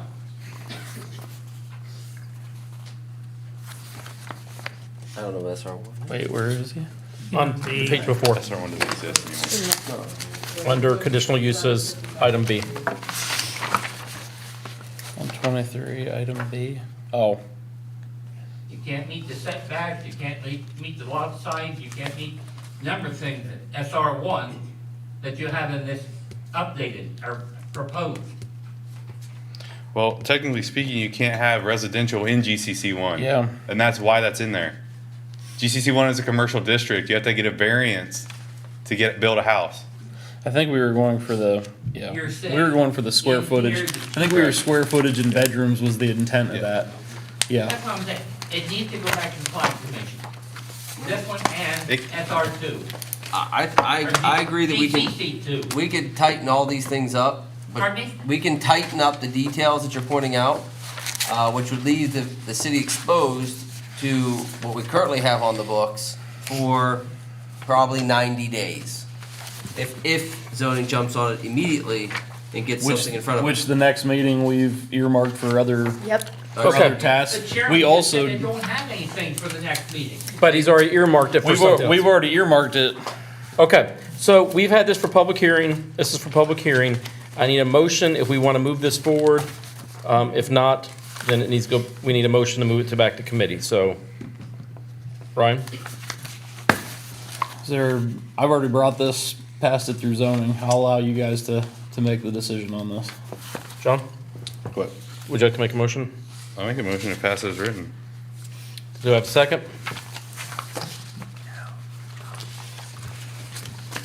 Any seconds? I'll second. Bob Orsini, Yes. Is this for GCC 1? Yes. Yes. No, This is just only one. One. Ordinance Just one. 25-2022. Yep. Just want to clarify. Oh, Hold incidentally. it, it's, Teresa's doing roll call. Bob Orsini, Yes. John Merriman. Yes. Mayor Barnard, Yes. Ryan Green, Yes. Sharon Hendren. Yes. Charlie Campbell, No. Nicole Shook. Yes. Okay, it passes. We're moving to the next ordinance. Ryan, I would like to see the tweaks that you're talking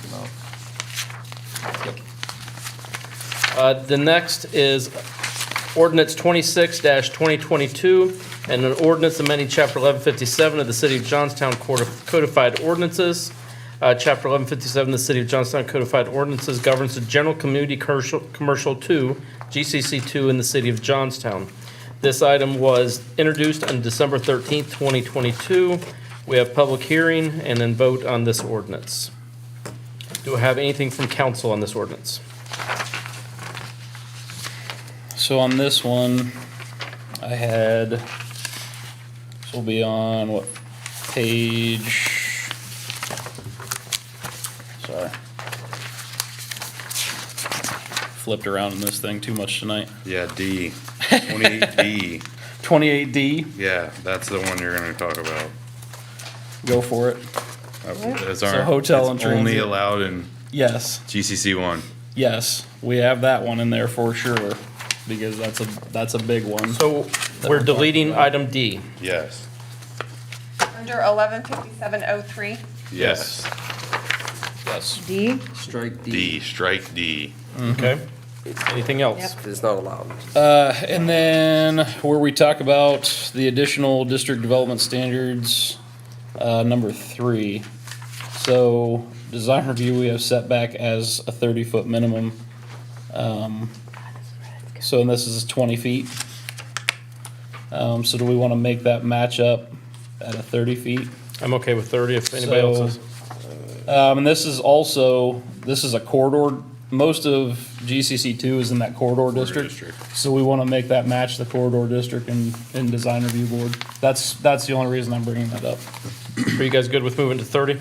Because our goal in that district is to keep businesses prominent, parking in the back, so we do need more of a setback there. Okay. No, and GCC one, each structure have a front setback of no less than 15 feet. 15, yeah. That's where I said GCC one's hard because you have those businesses, I mean, the sidewalk. different- yeah. You have 5 feet, whatever the sidewalk is, that's where. Where GC2 is a totally different district Yeah. with. That's okay, we're not matching GCC one. Right, We're right, matching within the No, document. Right. no, and GCC two is hard because when you go to the design review, you have different districts. You have 3 different districts there. So the majority of GCC two is in the corridor district for right now. Now, it's probably gonna change later. So I have that. And then also for number 4 there, where you're talking about 15% of the depth and not greater than 15 feet, on that setback. And I think you're talking about a rear setback of 25 feet. So I didn't know if you guys wanted to move that. And then also number 5, that one's not a huge deal, but number 5, we're talking about, there shall be a total side setback of not less than 50 feet. But if you go to design review, you have 0 to 30 feet. Let me get this, wait, let me Yeah, get because we this. got in that weird spot in the corridor district where you have them where they're closer together. So that's why you're like, well, 50 feet's it's pretty far. But it's not a big deal because usually they're spread out anyway. Can I ask you a question Oh, yeah. on number 6? Yep. Page 29. You currently, that went from a 90-10 to a 65-35, is that correct? Well, we changed it in GCC one. GCC one's different. It's a different environment. Yeah, so GCC two, you're thinking down by Kroger. GCC two's Kroger. Okay, So- okay. So that's all right. okay. So 65-35 is, Yes. Yeah, that's not so bad. And now, I mean, their numbers, we can change them. I'm open. But, it's a different area. give wants me an an example example? of what 35% of landscaped with natural vegetation would be. So our aim with a lot of that vegetation is, for buffer, and there's another whole portion that talks about the parking area. So we definitely, it's just breaking up the area. It's gonna be like we when don't you're- have that down there right now. It's gonna I be like when guarantee you're- there's not one I could point to you in the city right now that's probably 35% vegetation. There isn't, that's what I, No, we want to grow that. It's called, Okay. it's a if you, when you go home tonight, look up conservation design. Okay. Standards. Yeah. And that's what you're trying to hit. So it's like when you go into other communities and you don't have a building next to a building next to a building, and it's Got all it. like a giant parking area basically with like a little row. You're spacing them out and they're gonna have buffer areas so that you don't have what we have already on at where Gotcha. Kroger is now. okay. You'd So have to have explain to like, me for GC how much okay, so the new Bell store. How Right. much green space percentage is there? So I'm trying to get, I know It what was I'm, 90-10 then. Yeah. So Okay. you're Yeah. getting 10%. okay. Yeah, that's Okay, the I'm just, thing. I just, I'm there with making you. it clear to everybody who's listening or. by not I'm there with passing- you. Yeah, I would have. GCC one just now. Yeah. If that would have failed. You're gonna get we that had- we 90-10 had- again. We had potential to have more development in the same look, feel. Yeah, and there's an argument, we had the argument, Bell Store area should have been more like, across the street with B&T Insurance over there. Should have been similar to that, but it didn't go that route. And part of that was because it was already zoned. I mean, it was already zoned Got it. as what it was, so there was very little that you could do with that. Plus, the tanks were there. The gas tanks were on that side, so we were limited there. But yeah, the 35% in there, there's not really one. I mean, maybe Huntington would be the closest. Yeah. I could point out to you, but it's probably not 35 either. The 65, the same thing. Is 35%, I mean, with the conservation, I understand that. Is 35% too unreasonable? no, No, because the parking no. standards are low enough to make it work. If you Yeah. look at it under the current setup, you say, wait a minute, how could you do that?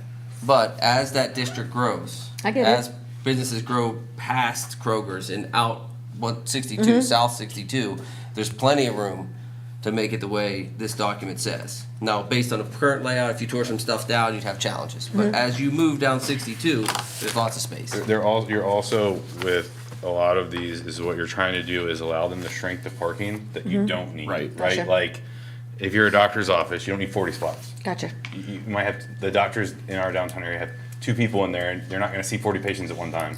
There's a So separate. they can have 10 spots. So now you allow for more grass area. There's a separate portion of this too, and we had it in our zoning draft. It hasn't made it through yet, but there's a separate portion that just talks about the parking too. So we advocate for dividers in there. We advocate for trees in the middle of your parking. There's a percentage, over 50%, I think, has to be covered by the That canopy. 35% would not be included in those parking, that would be. No, a so we different we get them document, with parking too, Different yeah. ordinance, correct? Yeah, so it's on top. So, yeah, there has to be a canopy, on your parking too. So we're trying to get as much buffer and, shading as we can. Something on that. You said here if you look at 5703 and you take a look at G, new and used car sales, you say they have to be under the building or be outside. If you can't have better than 35% of your area outside for parking cars, how can you allow used car sales to be there? They need tons of room to put their used cars. But you're saying right here, they can do it and a conditional, but yet you're gonna make them do 35%. That kind of like You're goes just gonna against ask each for a other. variance. Huh? You're gonna ask for a variance. They'll have to ask for a variance. They'll. That's what you want. You If want they people to can't have to make it ask for a work, they're gonna variance. have to ask for it. And then we can look at how it 'Cause impacts. you're- the vision. So we circumvent the rules by making the rules what they are. No, the rules are a Sure you framework. do. The rules are a framework. If you want to put a car lot there, if you want to put a car lot there, and you can't make it work, that's not my problem. That's your problem for wanting to put a car lot there. How's it my problem? You made the rules. We made the That's what I'm rules. saying. This is what I want. What he's saying this is then you what have to we find a want built. different area to That put goes your into car your lot. diligence when Look, you buy we the won't property. we won't let you build a 3-story house in Johnstown. You want to build a 3-story house? It's not my problem. That's your problem.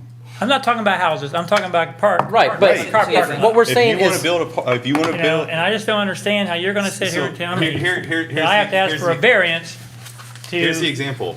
Do you want people to be able to build whatever they want, wherever they want? that's not the point. That is the point. It isn't the point. what he's saying Then is, you don't understand what what Charlie's zoning saying, is. wait, hold on. I'm looking at the Hold on. rule. What Charlie's saying is, why are we giving a conditional use for a used car or new car sales if we don't want it there? If we're setting the rules where it's gonna make it where they Because can't do it. legally, you have to be able to put certain businesses. You have to in give them a certain areas. space. They You can't can- discriminate against You business. can do it. You just have to buy more property Correct. and have a bigger land. I mean, it's possible. If you look at what Johnstown set up now, there's nowhere you could probably put a used car lot in or a new car lot in now based on these rules. If you go down 62, there's 100 acres. You can pretty much do what you want. How bad do you want your car lot there? And does it behoove the people of Johnstown? They come for a variance and we say, you know what? It's outside of what we'd like to do, but under the conditions of where it's at, it makes sense for everyone in town. You get a variance. That's how it works. Okay, to keep this moving on, so, because we're gonna be here all night if we keep This this. is the importance of committees. Okay, Yeah. That's the importance of communities. okay, so we are deleting line D under 115703, Yes. item D. Yes. We're changing under 115704, under A3, we're changing that to 30 feet. Any other changes we want to make before we vote on it? Well, we got to number 5 there too. Okay, what do you want to change 5 to? So, number 5 says for permitted and conditional structures, there shall be a total setback of not less than 50 feet with a minimum of one side of 25 feet. What should that be then? So when you look at our other document, it's 0 to 30 feet. So, do we want to change it to match that? In GCC2, we want 0? Well, that's what design review says. I would So you say, have- I would say at the minimum of 30. Yeah. I'm fine with 30. Okay, so But change 30 and then 50 20, and then 15? Or you want 30, with the one side being 25, or are you gonna change the? Yeah, so that's if you get a shifted situation, like, I don't know. I mean, they may want to shift a building over to the side for some So we do 30 feet and a minimum of 25 feet. something. Yeah, if Okay. you have a drive-through. Okay. Yeah, if you have a Push it. if you have a drive-through, you might want to shift it over. Okay, so you any got- other changes? Yeah. Just to clarify, you're relaxing the standard on that one to allow for less of a setback? Yes. Okay. Okay. And I wanted to point out a mistake that I made, and it may be something you want to revisit, it may not. I shudder to bring it up because it's going to reintroduce GCC 1, but it is a mistake, and I want to point it out. Item 6 on page 29. Permitted and conditional structures, pedestrian sidewalks, skip right to the end. An area that exists in the floodplain shall not be usable for this 35% green space requirement. It was my intent to have that in GCC 1 as well. I did not put that in GCC 1. These two to mirror each other. I don't know if you want them to be consistent and to mirror each other. but it was my intent to have the floodplain requirement. What this will prevent is someone that has a tremendous amount of floodplain, using that floodplain as their green space rather than, Is there a floodplain area in GCC one? yes, Where at? At the creek. yes. There's a So if you would. jump off of. So, in- Let me ask you this, just because I see where you're going, and I agree, but can we write that they can't use Yes. floods, you can't use floodplain green, as green space with a for a maximum of, you can use it for a maximum of X amount. That way you could use like if you're gonna balance a building and build in the middle, you could have some green space on one side. You can't say all Say that. 15% of it? Yes, of your available green space, you can use floodplain for 10% of it. 50, I don't know what the number is, but that way you could balance a building, you'd maximize that space, people would build closer to it versus, you have floodplain, then you have a big swath of grass, and then you have a building where you Yeah. I know what you're saying. You don't want them to say, all that over there is my green space, all this over here is my business. 1183 requires 100 feet on floodplain. Setback? That's part of the landscaping ordinance. So can we do this? Since GCC ones are a pass, can we prepare an amendment He's for talking that about to how add far you that? have to be away Yeah. from it. Oh, from a flood Okay. well Talking then? about how far you have to be away Because this from is, we want this in 6. But what they're We gonna want to add say it is to they're GC gonna come 1, in, so let's you do go- amendment they're gonna next build time. something, you're gonna Yeah. say, well, that's all my green space right Okay. there. And you're I like, just want to point it out. it's a river. Okay, anything else, Ryan, before we move on? No, I'm good. Okay, I'll talk to you in 6 months when we change it all again. any other discussion on this? Gonna have an event next week, so. Okay, so I need a motion to move this forward or a motion to send it back to zoning? I make a motion to approve With change. with changes ordinance 26-22 as amended. I'll second. Did you open up a public hearing on this? I did, I said, is there any discussion, and no one said Did we- anything. Well, how do you talk about among yourselves? Oh, I'm sorry, is there any discussion for you guys? Then I withdraw my motion. In the audience, is there any discussion tonight?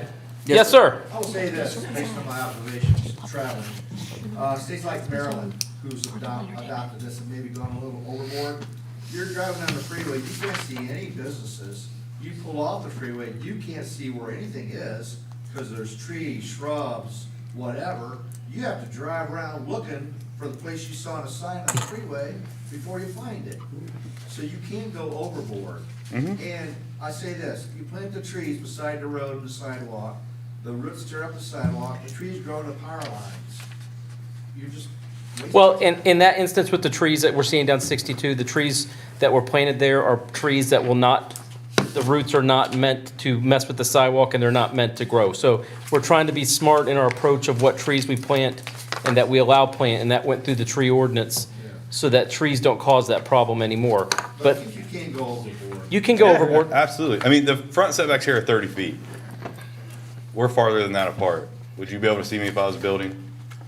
Yeah, they're not like 30, I mean, 80 yards then maybe, Well, but. is it spelled out exactly what type of plant you have to plant? Yeah, we have a whole document of approved. And we don't have a lot of like vegetational screening in the fronts. It's normally side to side and rear. And usually the only time you're gonna see a lot, a good example would be if somebody buys a parcel next to a house, right? Which is gonna happen sooner than later here.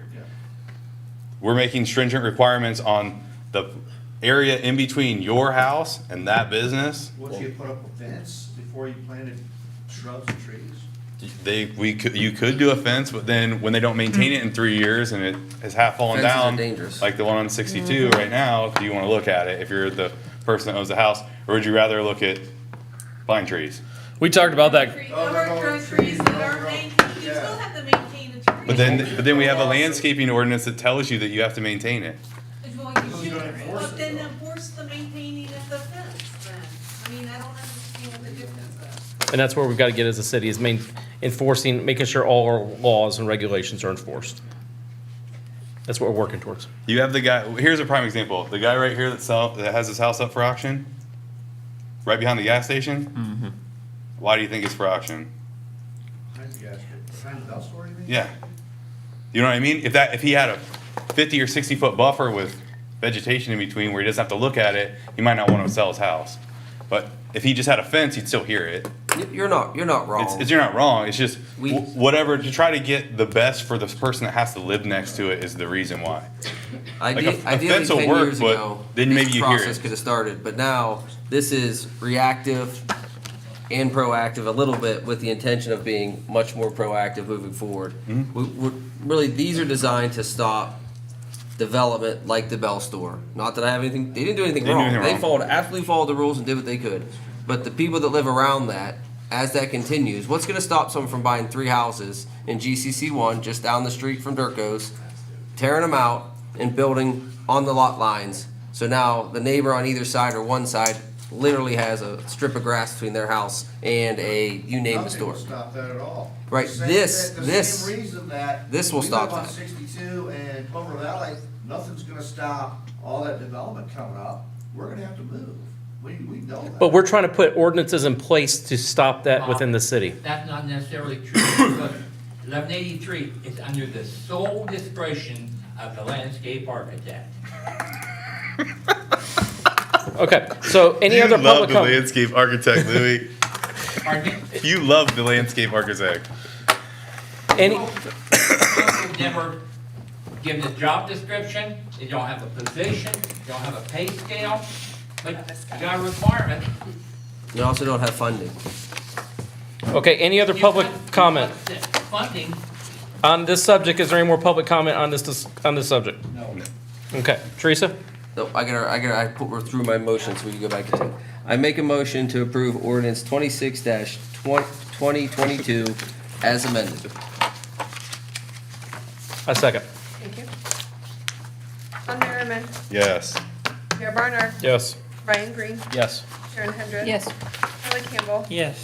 Nicole Strauss, Yes. Bob Orsini. Yes. Okay, before I get to the next ordinance, I want to make a comment to the council and have them answer on this. There was a comment made by Mr. Main about Acting City Manager Stannard and his, and what business he owns, and is it a conflict of interest with these ordinances? Do I have permission to go to our legal counsel to verify that what Sean can and cannot do, so we do not have episodes like this again? Yeah. Yep, Okay, absolutely. thank you. I will take that to make sure that we're not violating anything, and that we do not have this in the future, so. It's been verified. I just want to restate that I don't think it's a Sean problem. doesn't make decisions. I agree, I don't Right. think it's a problem, but I just Good, want bad, and clarification. different, it's the 7 of us I- that are responsible, or 100% whoever sits in agree these with you. seats are responsible. I want 100%, I agree with you 100%. I do not want any further, The only gray area he can ever Problem get with into is when we authorize him up to or to have ability to do something, that then he has to be careful on where that puts him in an ethical situation. Yes. That's it. okay.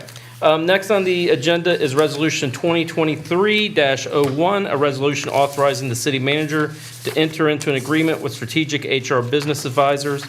Last 3 weeks ago, we had a proposal from Strategic HR Business Advisors. We had some things that we wanted to ask them if they could change. Sean, if you can give us an update on that. Councilman Orsini had referenced front-loading the contractual obligation for, I believe it was the 6-month commitment, and front-loading it to happen in the first month with the initial study that they wanted to do. Correspondence with her said, yes, that is fine. So that answered your question, I believe, to be the way you wanted it to be, and she said, that's fine. So, other than that, everything else is the same. Good. As far as the hourly rate, the price per hour, that 6-month rate would be what we keep utilized at. I also reiterated to her from Councilman Orsini that more than likely we'll probably have them around for more than just the 3-month if we front load it, and they'll probably be made whole regardless, but just as a safety precautionary measure, we want to have that in place. That's it. So she agreed to the total hours to be available to us on day 1. When we exceed our total hours, then we'll get into the additional. And I have that in an email. Okay. Any other discussion on council on this item? Hearing any, does the public have any discussion on this? Not hearing, do I have a motion to move forward with this? I'll make a motion to approve resolution 2023-01 as written. I'll second. Oh. You can second. Sorry, I'll second. Anybody.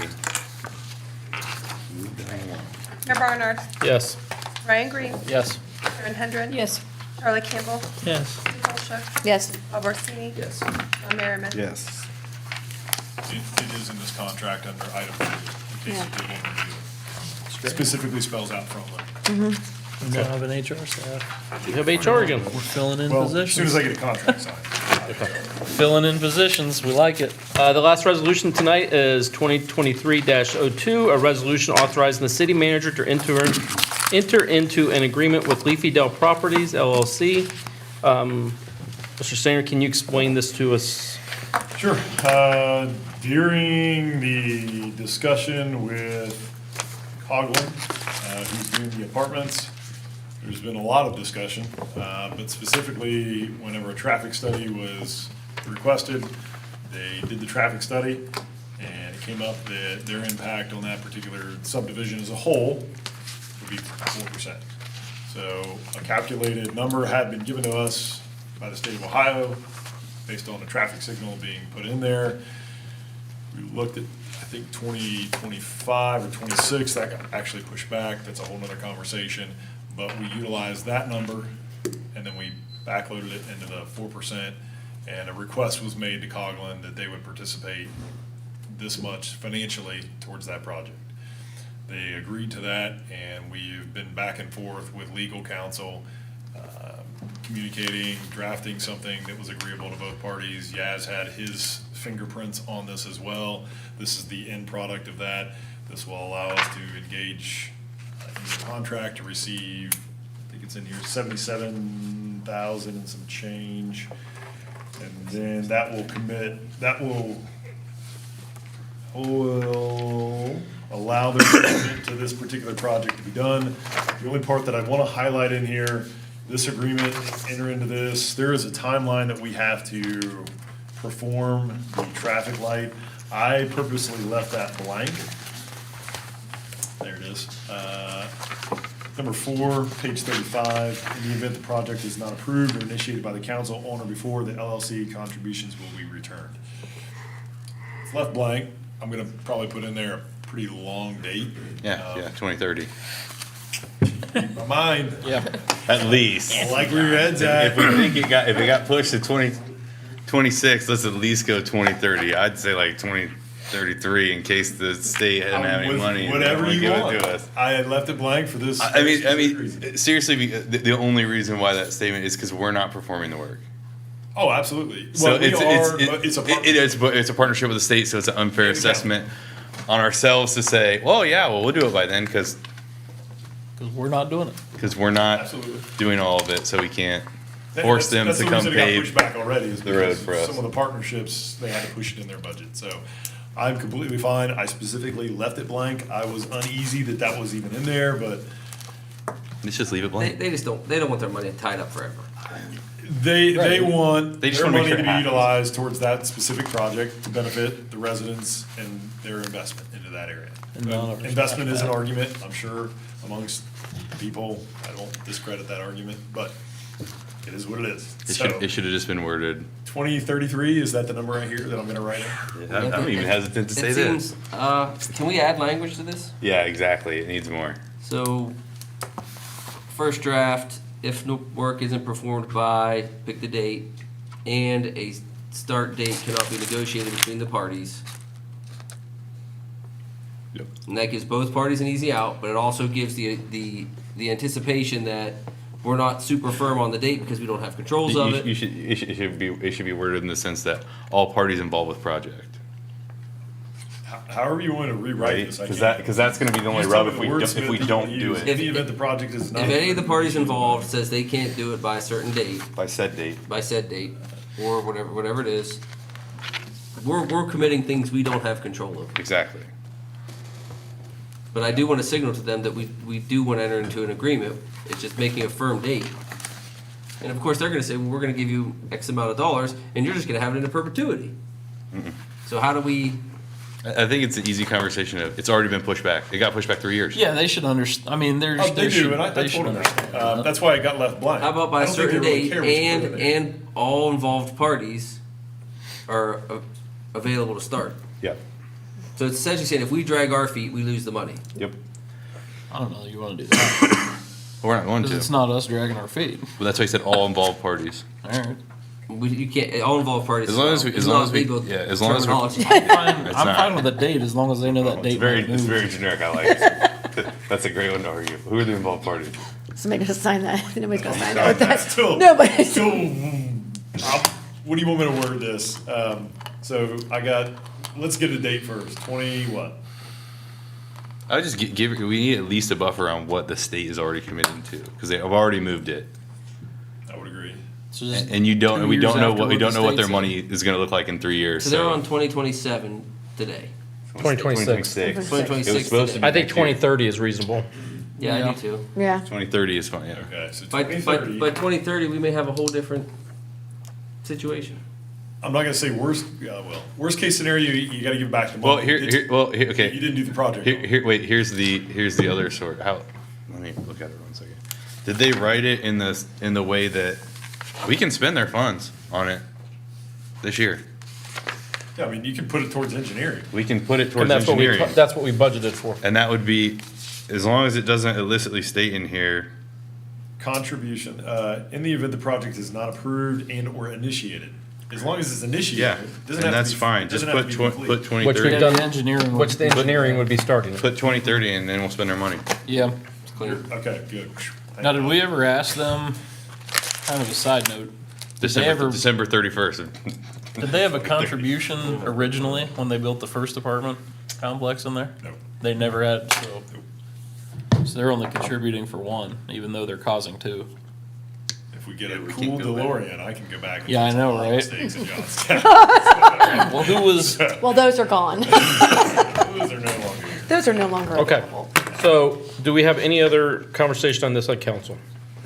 We got a hand in the back.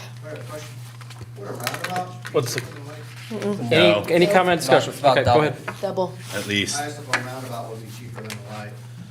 Didn't they give No. us a number? Yes, they gave Challenge us with a number, it was roundabout much is more land expensive. acquisition. You We have have to- to, we have to buy property to make it work. Mm-hmm. And at that point, who wants to give up, 70% of their front yard, nor would we want to ask that. It would seem like it's cheaper, but it's, No. I can give you specific wording from Tyler at the state. I said, is this a roundabout or is it a traffic signal? He goes, if it's a roundabout, we're out. He said, we're not gonna participate. The other thing so in conjunction with this project, just so you guys understand, we're getting a large portion of 37 paved, which is why we like this project so much. We're not really, the light isn't the shining star in this project. It's all of the additional work that the state is gonna cover for us and the county. I was gonna bring it up. Aren't they supposed to widen from Delaware to Alexandria, 37?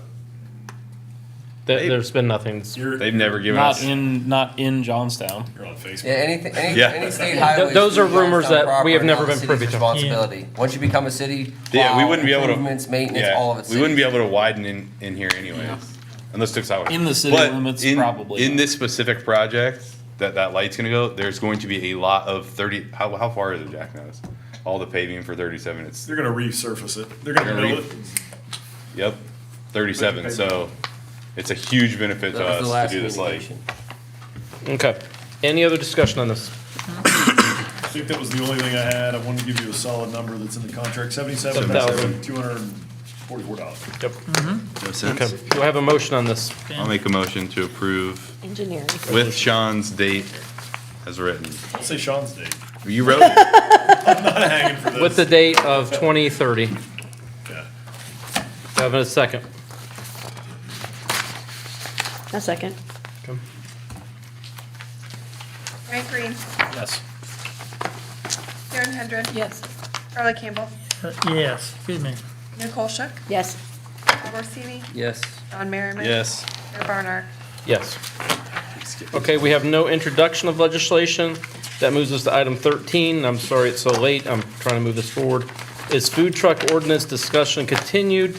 Okay, so we've talked about food truck ordinance. I would like I'm not gonna make the motion yet, so you can hear me out on this. I would like, and soon, to make a motion that we put a temporary stay on our current food truck standard, chapter 730, but for only item 730, hold on. I had it circled, sorry. Where did it go? That's the same problem I had. I am. Too much open food. 07? 730, no. 07? Is that where you're looking? It changes the ordinance, oh, it's on this copy. 73006B. 73006B, in that we do a temporary stay for either 2 or 3 food trucks, it's council's discussion, that we try it for 6 months just for 2 or 3 food trucks. And we use those 6 months to look at what's right, what's wrong with those food trucks, what we don't like, and then amend this in 6 months to what we think it should be after we've tested it. For 30 days? All 30, or all days in the month? All days, they can sit there all days of the month for 6 months. And that, we can do that. All There's- hours or certain checking hours? the Yes, I've checked on the legalities of that. We can do a stay on that, but we have to advertise that we're going to allow 2 or 3 licenses. And he said the ads can just go on the door here, and we just say we're allowing 2 food trucks for 6 months as Yeah, a and test They're basis. limited to 18 hours per day. Yeah, they're limited to 18 hours a day. Yes, ma'am. I'm sorry, Donnie. That being said, who's monitoring or who's watching the 5.75% sales tax that they're supposed to be allocating to us daily? That's a good. I'm just concerned That's a good with question. investment. Yes. So Rita, our wonderful Rita, they are able to run a report for us that we can see who has contributed what to our income tax or what to the taxes. We can, as part of this, we can review that, have them run a report to see if they've submitted it. Oh, so technically they could just do cash and we don't even know. But any business could do that. Yeah, but some of these brick and mortars at least are investing in the community, right? Right. Right, and that's the thing on food trucks, is they're not investing. My goal is that we get, say, food truck 1, that we're going to get an audience from people who say, oh, I love that food truck, let's come to Johnstown because it's there to eat. They're going to buy there, hopefully they're submitting their taxes, and they may stop at Kroger here or a local business here because they see it and say, I want to participate in that business too. So my hope is, it's a test basis, 6 months. Are there other towns that have done this, do you know by chance, like done this sort of test basis? I'm just, I think New Albany did it. where though? I don't know New Albany. But then they ultimately didn't allow. And then they food trucks. ultimately They didn't didn't allow them food to do trucks it. after that. Yeah. That's what I'm Yeah. saying, I hear what you're They saying. did it, I'm they just sure didn't let some 'em. Constituents would love this. Me as a chamber, I want long-term investment within the city, within other businesses. My hope is that they come, they love it here, they want to put a brick and mortar because they see they have excellent turnout. I doubt a food truck wants to come here and build they want to stay a food truck. I disagree completely. We have restaurants right now here in town. Some of them are struggling. So we bring a food truck in, that's going to hurt their business. But we also have people in this community who are begging and Right, begging I for restaurants. hear your constituents, that's why I don't want to refrain from that. I'm just concerned. I know some other cities who, I'm just trying to look. for- And I'm looking at it as a 6-month basis. It might work. Right, yeah. It might suck. It might blow up and be great, and we see what we can change and make it better. Effective way. Where would That's what we've this be? decided. Where would the- This would, District. I say GCC too. So that Only it's- allowable in GCC 2? Yes. We just don't have much parking in GCC one. Yeah. Right. And GCC two, you get them on that side of town. If you do it over in what, light manufacturing, you're gonna get the biggest crowd. Yeah. That's away from the most food. I don't know. I mean, I'm not really for or against a test case. A test case doesn't hurt anything, but I want to make sure that we have the correct data. And I don't know who's going to police this tight enough to make sure that our data is adequate. And I understand what you're saying. How are we going to ever determine how we're going to change this without testing it? That's what I mean, but how do we know our numbers are right? Because who's going to sit there and with a Well, clicker and are make sure. Are they gonna file permits with the city? Because they should. They do have to get license and permits, yes. Okay, that was my. Yes, it's in here that they have to. I'm fine with testing a hypothesis, but how do you? Well, you I know, think How do you make sure that you have quantitative data that makes sure that? I think if you're gonna you've do gone it, you through gotta this? advertise it more than just on the door. And then Yeah. in addition to it, you're gonna have hopefully more than 3, and then what's your process to choose? Which leaves ambiguity, which is never good. And as soon as you leave one out, they're gonna. Well, no, and I've talked to legal counsel on this. We can do 2 or 3 lists that you have to apply by this date, and then we can draw a lottery and pick it. We're able to do that. Many cities do a lottery. I think Columbus does a lottery in certain areas for this area that you apply, you pick it. I'm just trying to get something out there as a test, or we shut it down and we say, we're not gonna touch the food truck ordinance. But I wanna give it one try and see what happens. All right, so I would like to amend 14, whether we go through it or not, this is payment for food truck permit. We need to have a test period fee. I would also say that anyone that applies, if we have more than a lottery, your permit fee is not returned. It's the cost of applying. You have to check with county, check with legal on that. Yeah, I'll check with, what do you want the test payment fee to be? Can it be extra to cover somebody to sit there? Pay Jim Blair longer to.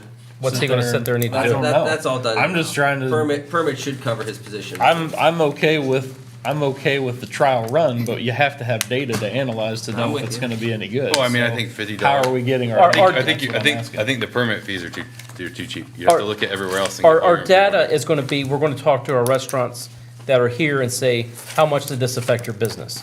According to Harvard and their study, food trucks have helped local businesses. It might be totally wrong, but according to their study, it helped local businesses. So at the end of this, we go to local business, say, how's your business been? If I may, I think we should keep it at a state regional level on our studies, with all due respect. I Right. just think we've got enough great. But there's no data studies around being, that. there's no studies being done in Ohio on food trucks. Well, they're probably doing them all in All Portland. around, I really do. They're probably doing them all in Portland. Was like Right, mecca of big food areas. trucks right now. Yes.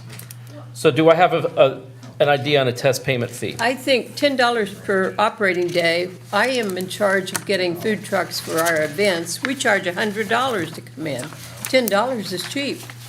And the schedule's backwards. You pay less if you make a daily permit Yeah. versus a monthly. Yes.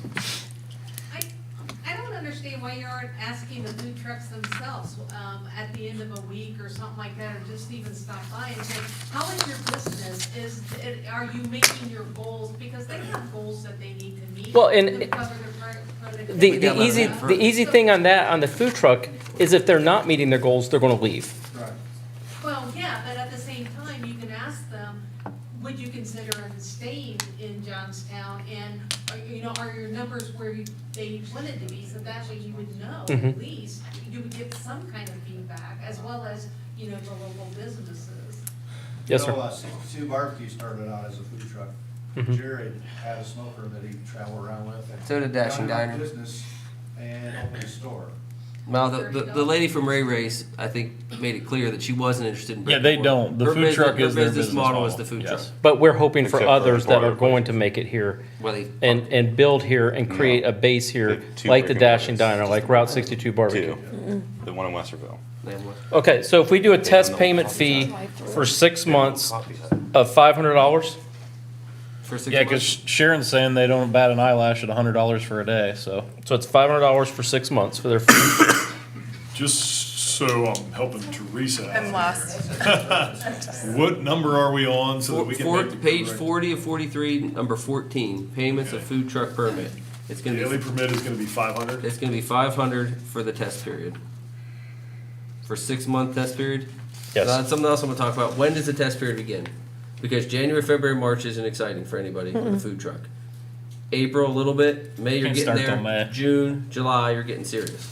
can't start till May, but then Well, let me ask you all this. of our events start in May. Let me So ask you this it's gonna be too. skewed. JYA brings food trucks in for events. And they're allowed to, because they're not in Johnstown. Yeah. They didn't, I thought they incorporated it into No. the Mm-mm. They did not. They do everything. That's something else we'll see coming up. So do we want to go Food trucks support there whenever they want. April Here in 1st town. through October 1st?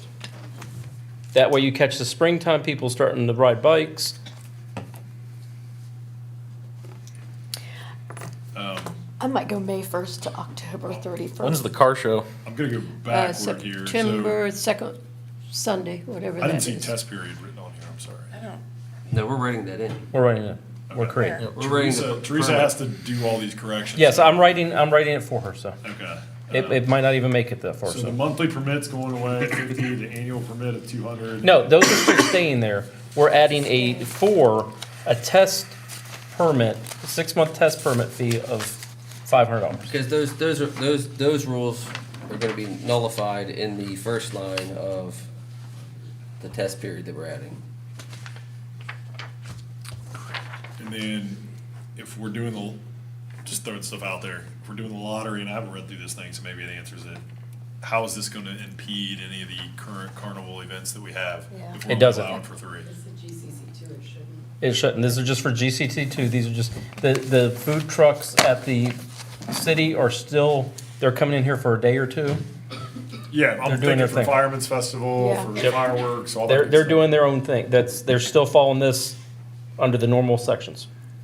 And we're sure we want to do GCC too because, well, I mean, we do have one locally owned restaurant down there.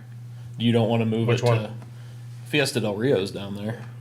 I mean, so I don't want to unfairly. Parker Mexican food truck. I don't in want the to. parking Yeah, lot. I don't want to Yeah, unfairly true. have 3 food trucks right next to them either. Is But it it's easier? going to be up to their landlord if they can rent space there. Okay. So if they tell their landlord, understand that we don't want this they're food not truck gonna there, allow it's up to the landlord not to allow it. I was offering, maybe and that'd be up to other Manufacturing. businesses. If you did light manufacturing, you're not hurting anybody's business. Well, other than maybe Troyer's. Troyer's is over there too, but I don't think you're gonna hurt it. Isn't it if they put a Dan's Deli next to it? I just messing with you. I'm still going to Troyer's. What's the fee schedule again that you're? It's $500 for a 6-month No, permit. The whole thing, there's one, It's $10 for a daily permit, $50 for a monthly permit, $200 for an operating year to work 3 days a month. so a food truck can come, I'll be here a week, I'm not gonna be back for 2 months. I'm come back, so I pay $10 for a day here, or I No, get the- $500, but only be there 2 days. No, if, That's not for you. then that's not the way. The $500, they're going to get to be able to sit there 7 days a week. Under our current, you can only sit there 3 days in a 30-day month. Hey, Oh, Mr. okay. Mayor, if I Yes. interrupt, Okay, that- can we call for a straw poll, non-binding vote to see if you're interested in moving forward with this conversation? And then we'll be able to see if we should allocate additional time or. Yes, I'd like to make a motion that we do a straw poll to see if anyone is interested in doing a temporary stay on this. We don't need a second for that, Teresa? Or do we? Since we're not starting until, what'd you say, April? There's no harm in taking this back to a committee too. Yes, but we want to at least see where we are in council before we take it to committee. I'm for talking about a test. So Charlie, would you be or against doing this, going I to want to committee? do it. I think we should give the city of Johnstown an opportunity to take a look at other ways to, in this case, eat. Okay? And maybe it will blow up, maybe it won't. You know, maybe some people will really like it, and some people don't. But I mean, I think, that I feel we should give them the opportunity to have it. I don't want to mess up any other people who are currently here, but I also think sometimes they might welcome that, a little bit of a challenge, okay? Nicole? I'm for a test fee. Bob? I'm for the concept, I'm against trying to hash it out now. Okay. John Boy? Not for it. You're for it? No. Okay, I'm for it. I'm for the test. Sharon? No. Okay, so we can send it, what committee do we want to send it to work on it, to work it I out? think economic development has Okay. got the most to. And we don't have anything to do, so let's do it. We don't have anything to do, so do that'll it. give us a meeting. So it will go to economic development to work on it. Okay, You are too. okay, so we're moving right along. And we want to be clear that when we do meet and talk about it, any businesses in Johnstown food related should show up to that. Yes. Lots of Any involved parties and stakeholders in the city should input. show up to that for sure. Absolutely. We want to talk about it. I think what we You're gonna have did to write is a great second that we document. discussed it, we see where we are, we can send it to Don't committee, modify and we this can do one. more with it now. I agree. Okay, the next Even just Which is good. is John's favorite subject, the DORA, the designated outdoor refreshment I area. agree. like Start. Leave this here. You like Hey, this. so the DORA. My goal on the DORA tonight is to see if we have interest on council to create a committee in the city, maybe 2 council members, 2 people from the chamber, 2 people who are in the DORA area, to look at setting up a DORA that's not a 30-day-a-month DORA, but maybe a 6-time-a-year DORA, that we hit the festivals, that we create a DORA in the area that will help our festivals. We might be able to have something maybe once a month, that we have something downtown just for that thing. Is anyone interested in doing I something? think we should go the same way with it. Economic development. With you all the Talk way. about it, there. They align right Everybody up. can show up. Everything lines right up with this. And after we're done with it, we can send it to safety and service or whoever to see if it's feasible to police it. Because if we do it just temporary, then we're not looking at the cost of doing it every day where we have to maintain it. That we have it for the Fireman's Festival, we have it for the car show, we have it for whatever the Sharon's, the different, We have a lot of events. so. yeah, all the events that we set a number of times during the year that we can do it, so. So when you say expense, what expense is it each time you do a DORA? I'm just curious. The big one's gonna be safety, the Right, officers. but the officers don't, other cities don't require officers. Yes, to go- it depends on how you set it up. We don't have to require it, but yeah. Right, I don't think other cities do, that's what I'm saying, like, we need to do our homework. Right, and that's the part of sending it to a committee to do it, is that we get our homework done on it, that we answer any of the questions or misconceptions or thoughts on it. I'm just here to represent the businesses and the constituents, what everybody's wanting, we're just trying to make a cohesive town right now. Yep, and that's why I want to move it on to committee so we can get it in discussion, work with the local business owners to see if this is something that will work for the city. So, we're going to send it to economic development? Yep. Nicole? When's the next one? Sorry, what? We'll send it to economic development. We'll talk about it there. Yeah, absolutely. Okay. And then the last thing is, who wants to work on the emergency protocols for inclement weather power outages? So the city doesn't have any set rules what we do. There was a lot of communication back and forth. What are we going to do during this winter storm? If we're going to open up, because Licking County offers so much. There's different organizations in the townships that do stuff. It fell down to Teresa at the very last minute as how we're going to man this, how we're going to do it, who's going to be responsible for it. And I think that safety and service, someone needs to work on procedures, what we have in place, so no matter if it's over 100 degrees, we're going to open it up, and these are the procedures we're going to follow. Does anyone want to take that on to start trying to research, figure out how we're going to do it? Why don't we just send it to safety and service? I'm gonna say, it's either send it there or rules Okay. committee, either one. Okay, so safety and service will take that on, look at what we need to do, because there's aspects of the generator, who's gonna monitor this room. You know, we don't wanna leave it wide open, let people Yeah. just ransack it like the bathrooms down at the trail. Now, in addition to that, so obviously the warming and cooling centers, obviously things like that happen. I saw this and my mind went a different way when I saw it too. As far as patterns for plowing snow, do we have a map? I think I've seen a map before that we can share. I saw other cities do it during this storm where they said, Map, but we have a schedule. yeah, where I saw maps they shared where they said these are priority roads, these are secondary roads. I think that'd be good for us to share publicly, so at least people know here's where we're at. And I've seen us, We do have that. I've seen us do it before, so I think that'd be good. And then the other thing I wanted to talk about, I know Croton had their issue with the electric substation being shot up there. And I've seen this happen in other places. I know that there's been some issues other places in Ohio with domestic terrorism. I don't know if we have anything like that, if we have looked at that at all, and what our qualifications or what we're looking for. I don't know what we can do, but it's been a problem locally, so it's something that we might want to have on our radar. And I've talked to Jack about that with our water, what can we They do did to it make in sure Sunbury. water's safeguarded? Funny you against bring any that types. up. So I actually wrote my term paper in college on terrorist activity in a water plant. You would have to back up 3 semi-fulls of arsenic and dump it into our water system. Really? For it to mean anything by the time it got through the process. But they had one lone nut with an AK-47 go up to Croton and shut down the whole Wow, city wow. on power. Shooting holes in the tower might Yeah. be different than, but as far as poisoning the folks, I don't want people to get concerned about that. That was The all over amount the of news. I'm poison not giving is ideas, but astronomical. Okay. So, Safety and Sarah's gonna work on instructions, procedures, what we're gonna do if it's too hot where it's dangerous, if we lose electricity, whatever, so that we keep our residents safe. I just want something in place so that we don't bad that we have nothing prepared, so. Are you talking about opening the high school or something? Open in this room here, but, yeah. Would this be big enough for everybody in Johnstown? Not everybody in Johnstown, but for people who don't have, Affected people. The fire department already has something. the fire department has something. Fire department has something, the old Your fire township, department. didn't you say that? The township Yeah. is open. Laura, you and I remember the blizzard, the church is open. We didn't have nothing was in order, but everybody opened up church. And I started communicating with the churches to find out which ones have generators, so that if we have to have an overflow, I wanted the city to be prepared in case of anything. Did you find anyone have generators? No, not yet. I thought the Catholic Church might, but they didn't. Caveat this, you can only do so much in preparation. Yes. You're right. So at some point, I think there should be a blanket statement. You do what you can with obviously the financial constraints that we have.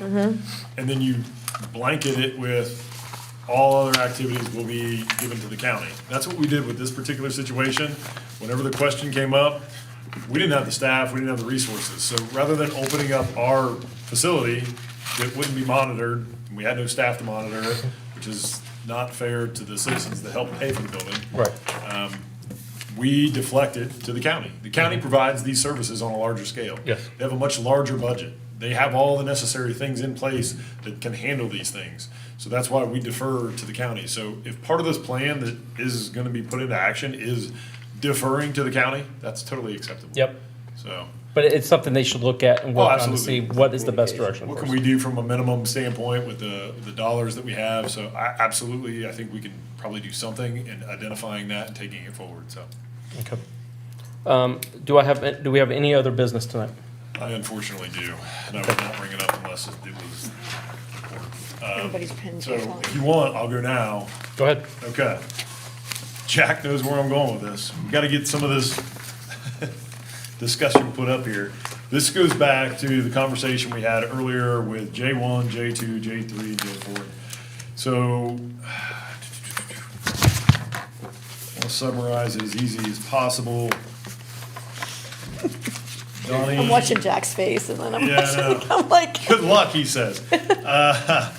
So J4 needs to be put in order for our well capacities to be up to snuff for EPA to grant us a 3 million gallon a day water plant.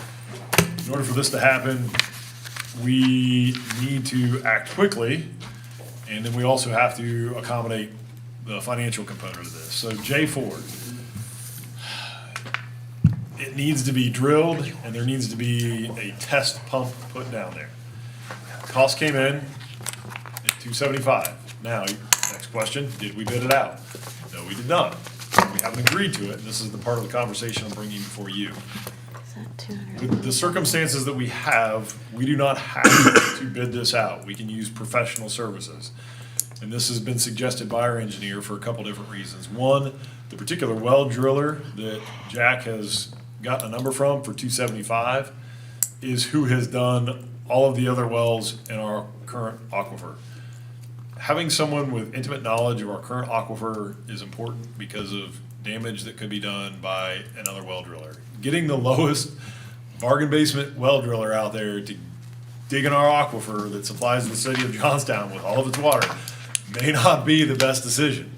So, with that said, you don't always have to go with the lowest bidder. You don't always have to contract it and bid it out. You can allow for professional services that are specified and you can justify the reasoning.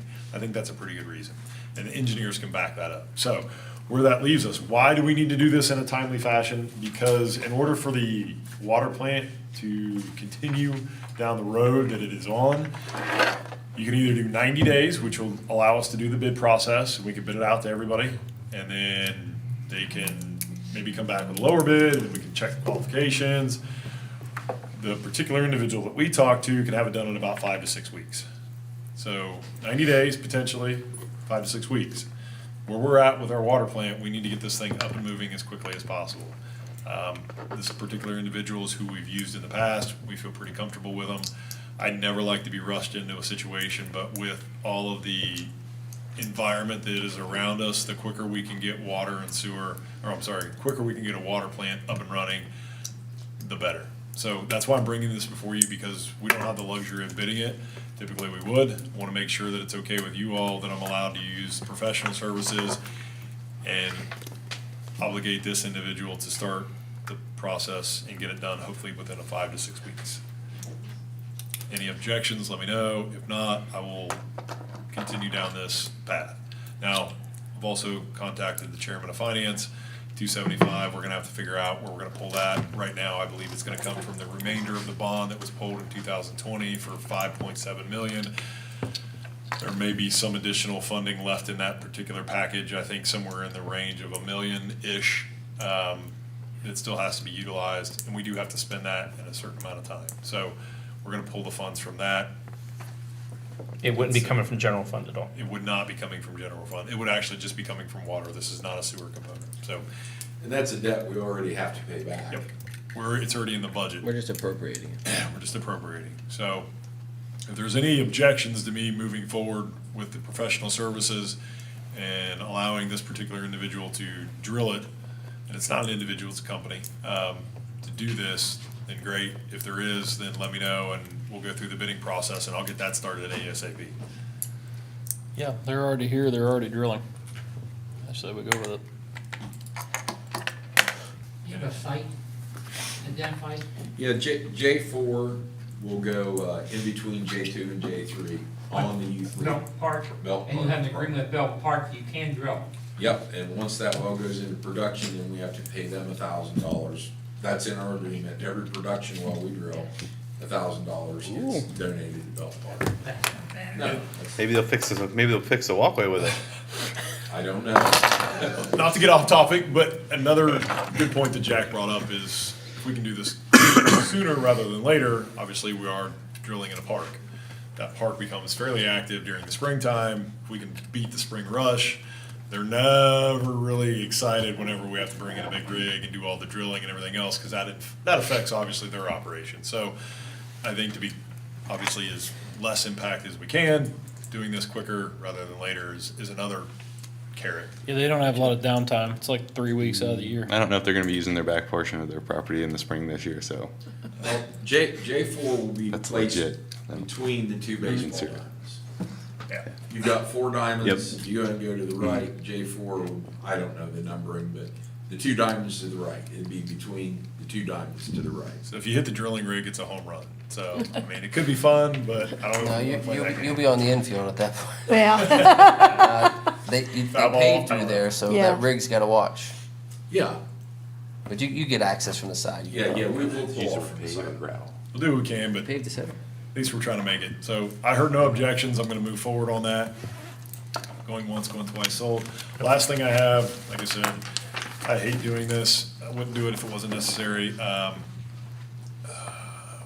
Teresa walked me through the procedure. I'm gonna request that council request an executive session to talk about pending legal action. It should be super brief. I have the email pulled up, and if this wasn't just brought to my attention today, I would have let it go, but the proceedings are actually taking place in the not too distant future, so I just want you to be aware, and if you want us to move in a different direction, we can. If not, we'll stay the course. I just gotta communicate that to you. So, Council would just need to waive their own rules of order that requires 24-hour notice to council members of. I make a motion that we violate our own rules. I'll second it. Violate, it's Yeah, be more detailed, be more I detailed. make a motion that we waive our own Detailed. rules of executive session notice. I'll second. This is, wait, we need more clarification. So this is for pending legal action? Yes. And we just found out about this before the meeting or when? pull the email. As soon as he tells you what it is, you're gonna be like, oh, okay. Well, I wanna know, because I'm not a big fan of violating our own rules and things. I understand what you're gonna tell me, John, but there's a procedure. So I get it. I don't wanna get too He's far gonna say into it which one it because it is, All right, there's so, legal ramifications, but, put it this way, so events occur right, that either did or didn't happen, that then trigger another event to happen. Okay. if that makes sense. And before we go to exec session, I don't know what the procedure is for this. Julian and Group, the company that put together our financial statements for 2020 and 2021, we need them to continue to do that. It's not an audit. They put it together so it can be audited. Their proposal was for $10,000. Is that something council needs to vote on for you to enter, or can you enter it without? I believe. It can come off a budget line. Yes, It's it not, comes it's out. not new contractual services. I can do it. Typically, I'd like to see a policy, and there may be one in place, anything over a certain amount, I have to go to you all. Okay. I think 10 might be that threshold, so we should be good. But I remember. But I am just guessing at this. Okay, we'll look tomorrow. It's just for their annual putting together our financial statements. Okay. It's not new contracted services, so it should roll up underneath the Okay. approval within the budget.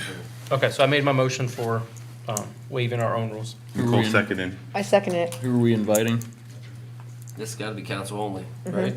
Okay. Yeah, it's in here. Oh, and him because he has the email. And village manager. And then our attorney is available. With no action, needed. with no action to come Please, after. no, I Yes, wanna with be no here till action next. afterwards. Council and Sean, manager, yeah. city manager. With no action to follow. No action to follow, okay. And our lawyer's ready. Yeah, we don't need to be here till I'm gonna do 2 that. in the morning. Motion, roll call for this is just for waiving the notice. Yes. Sharon Hendren, Yes. Charlie Campbell, Yes. Nicole Shook, Yes. Bob Orsini. Yes. John Merriman. Yes. John Barnard. Yes. Ryan Green. Yes.